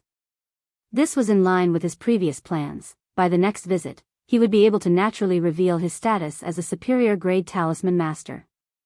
At the same time, he also paid a visit to Li Feiyu, chatting with him about coming to teach his children martial arts. According to his plans, the first batch of children would be sent to the secular world in 2 to 3 years, and now, asking Li Feiyu to teach them martial arts, as well as some worldly knowledge and experience, would bring some benefits to the children.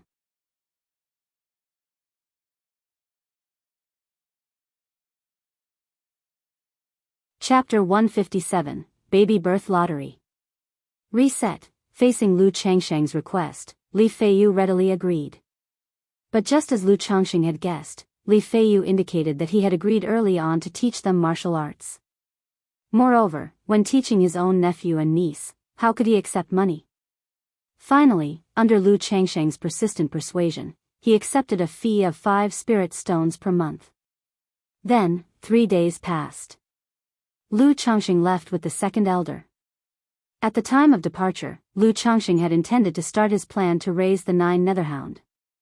But he found that the 9 Netherhound had already integrated into the family. All the children in the family liked the 9 Netherhound very much. If he were to take the 9 Netherhound away, the children would probably cry for several days. After some thought, Lu Changxing decided to continue raising the 9 Netherhound at home. After all, being able to help with the children was already a significant role. It was somewhat unfair for a demon beast with a heavenly grade bloodline to merely accompany the children. And on this trip back to the 9 Dragons Market, Lu Changxing also took Lu Zier and Lu Qing'er, the sisters, with him. Taking the 2 girls out for fun, to relax a bit. When the 2 girls arrived at the 9 Dragons Market and saw the group of lively and lovely women in Lu Changxing's courtyard, they too were rather surprised. Although they did not mind Lu Changxing taking wives and concubines, they even found such behavior normal. But while other people occasionally doted on their wives and concubines, favoring maids, many wives might only be favored a few times a year. Yet Lu Changxing was generous with his affection. Each would occasionally be favored enough to conceive children. If it were not for Lu Changxing's strong and healthy appearance at night, they would actually be worried about their husband's health. A month later, within the spiritual talisman shop, Lu Changxing was meditating and cultivating. With the automatic cultivation of the Immortal beauty technique and the improvement from the peach blossom goo, his appearance became more and more handsome. The whole person sat with closed eyes, looking tranquil and out of the dust, emanating an aura of spring breeze and calm detachment. After a long while. At this rate, I think it will still take 6 or 7 years to reach the pinnacle of the 7th level energy refinement. It's really too slow, and I have no idea when I can draw a cultivation technique to replace this returning origin technique. Lu Changxing opened his eyes to inspect his qi ocean core internally, looking at that lake of spiritual energy within and couldn't help but sigh. He persisted in meditating for 2 hours every day, assisted by yellow dragon elixir and energy refining powder. But the progress was still not satisfactory. Aside from the cultivation time and his spiritual root, Lu Changxing believed the biggest problem was still the returning origin technique he was practicing. This primary level technique was too balanced and stable, leading to a very slow cultivation progress. Just then, quite abruptly, a profound and mysterious trembling arose within Lu Changxing. It was the familiar tremor of the spiritual root. A child with a spiritual root was born, bringing him an additional bonus. Simultaneously, a system alert sounded. Congratulations to the host for the birth of 7 children with spiritual roots. You have won a chance to draw a prize. Is it Yuner or Zenshin's child? With that tremor and the system alert, excitement and surprise immediately appeared in Lu Changxing's eyes. Based on the timing, he immediately guessed that it must be Chu Zhenjin or Lu Miao's child being born. If it's Miao's child, then I as a husband have really been negligent. Lu Changxing thought about the previous times when Lu Miaoyan was giving birth and he was not by her side. If this child was also Lu Miao's and, again, he was not there, it would indeed be somewhat negligent. Sigh. Lu Changxing shook his head and let out a long breath, calming his mood slightly. He felt that the spiritual root of this child was probably not very good. The enhancement it brought him was minuscule. It was very likely to be a 9th grade spiritual root. But this was normal.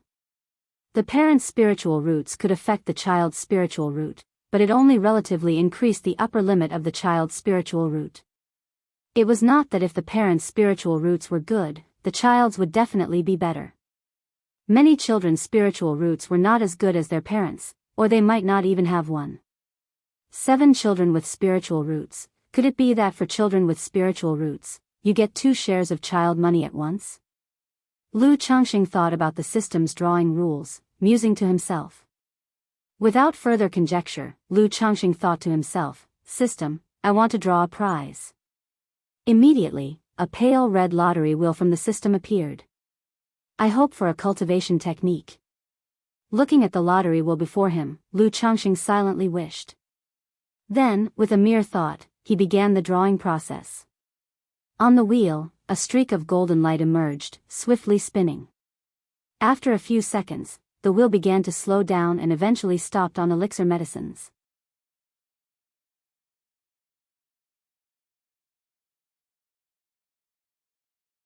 Chapter 158, these days are indeed full of hope. Reset_1, ding. Congratulations to the host for obtaining a 3rd stage life-extending pill. The reward has been distributed to the system space, and the host can check it at any time. An image of a pill emerged from the big wheel, accompanied by a system notification sound.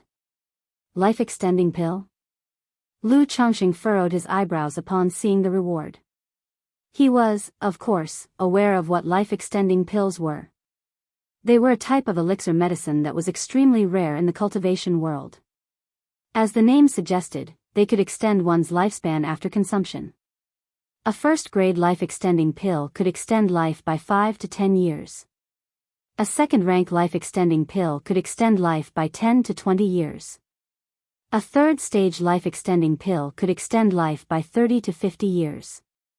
The reason for such a large variance in life extension was partly due to the quality of the elixir medicine. Another factor was based on the physical condition of the user. For an elderly person who had already exhausted their potential, even if they took a life-extending pill, the effect would be significantly less. After all, a life-extending pill just extends life. It's not a resuscitation or life-renewing elixir medicine. I'm still young with a long life ahead of me. Getting such a pill really feels like a bit of a white elephant. But no matter, who would complain about too much life? If I have a long life, it also reminds me to take things steadily. I don't have much, but I have time, and plenty of days ahead. Although life-extending pills were rare and precious, Lu Changxing didn't feel too excited about this reward. After all, compared to the other items he had drawn, the life-extending pill seemed somewhat insignificant. Then, Lu Changxing looked at the third-stage life-extending pill in the system space. Elixir medicine, life-extending pill, quality, third stage, description. After consumption, one's lifespan can be increased by 30 to 50 years. Only the first pill of the same rank is effective. As expected, it's the same as I know it to be. Even if it's a system product, there can't be too much of a difference. That said, if I were to sell this life-extending pill, couldn't it fetch tens of thousands of spirit stones at least? Lu Changxing thought to himself as he looked at the pill. But that was just a thought. Life-extending pills were extremely rare, and essentially priceless. They could usually only be seen in auctions. And even there, what were often available were first and second-rank life-extending pills.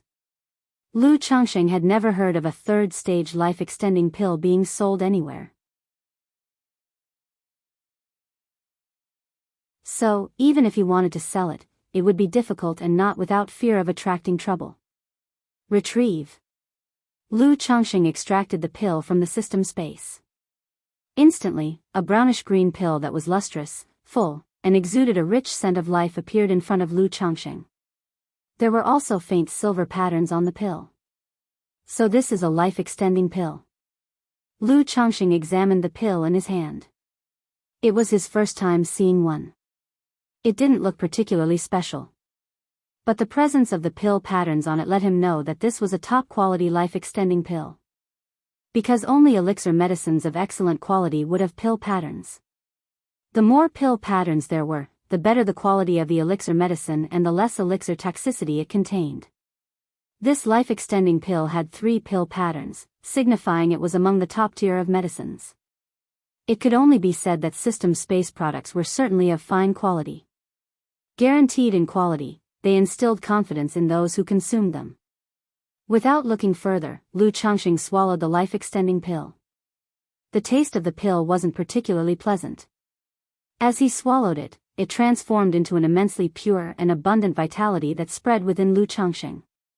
It filled him with so much energy and vitality that he felt an inexhaustible strength. At the same time, it brought an indescribably soothing comfort throughout his body, making him let out an involuntary sigh of relief.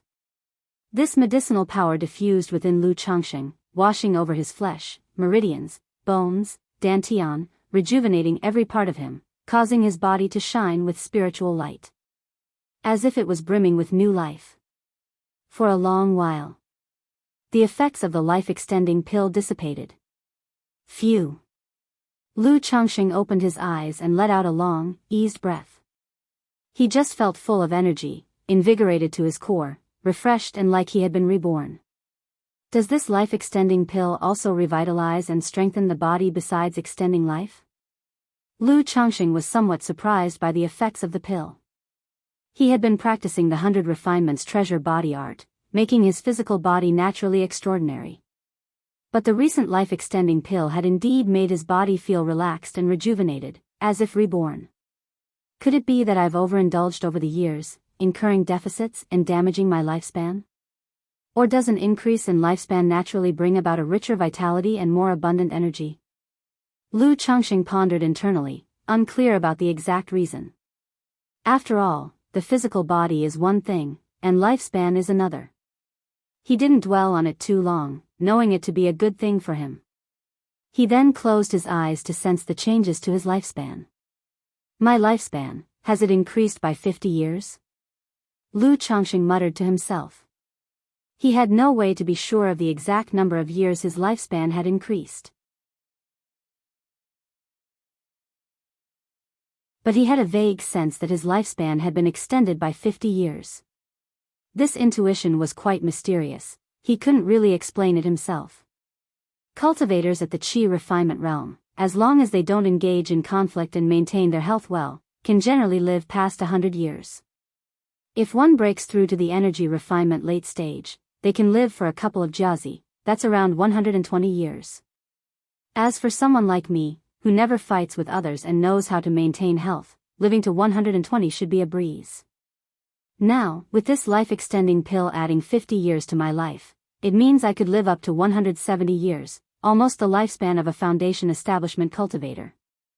If in the future, I get another first grade and second rank life-extending pill, wouldn't I be able to live up to 200 years, on par with a Foundation establishment great cultivator? No, by then I will have achieved Foundation establishment myself and with the help of life-extending pills, could live for 300 years.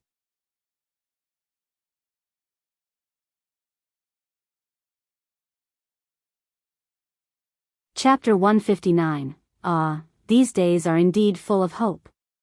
Reset, in over 300 years, I could have at least 1,000 children. By then, as long as the children work hard and make me proud, won't I just be lying down to achieve core formation? After core formation, with a lifespan of 500 years and an extra 100 years from lifespan extension pills, forming a nascent soul shouldn't be a big problem, right? Nascent soul true lord, TSK. In this Jianghu country cultivation realm, a nascent soul true lord is a dominant presence.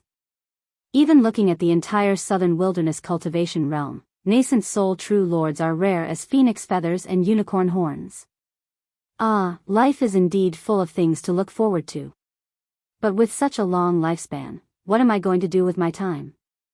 I can't just stay home and keep having kids every day, can I? Lu Changxing suddenly found himself in a happy predicament. Before he knew it, over a month had passed. During this time, Guan Xian and the maid Yi Lian became pregnant. And Yin Xianxian's child was also born. However, this child did not have a spiritual root. Lu Changxing wasn't disappointed by this. Now that he had many wives and concubines, many of whom possessed spiritual roots, they had all virtually had a turn giving birth. Thus, his excitement over spiritual root-bearing wives and concubines having children had gradually diminished. He could now look at it all with a normal heart. After the child was born, Lu Changxing took Yin Xianxian and the child to report the good news to Yu Maocheng and his wife.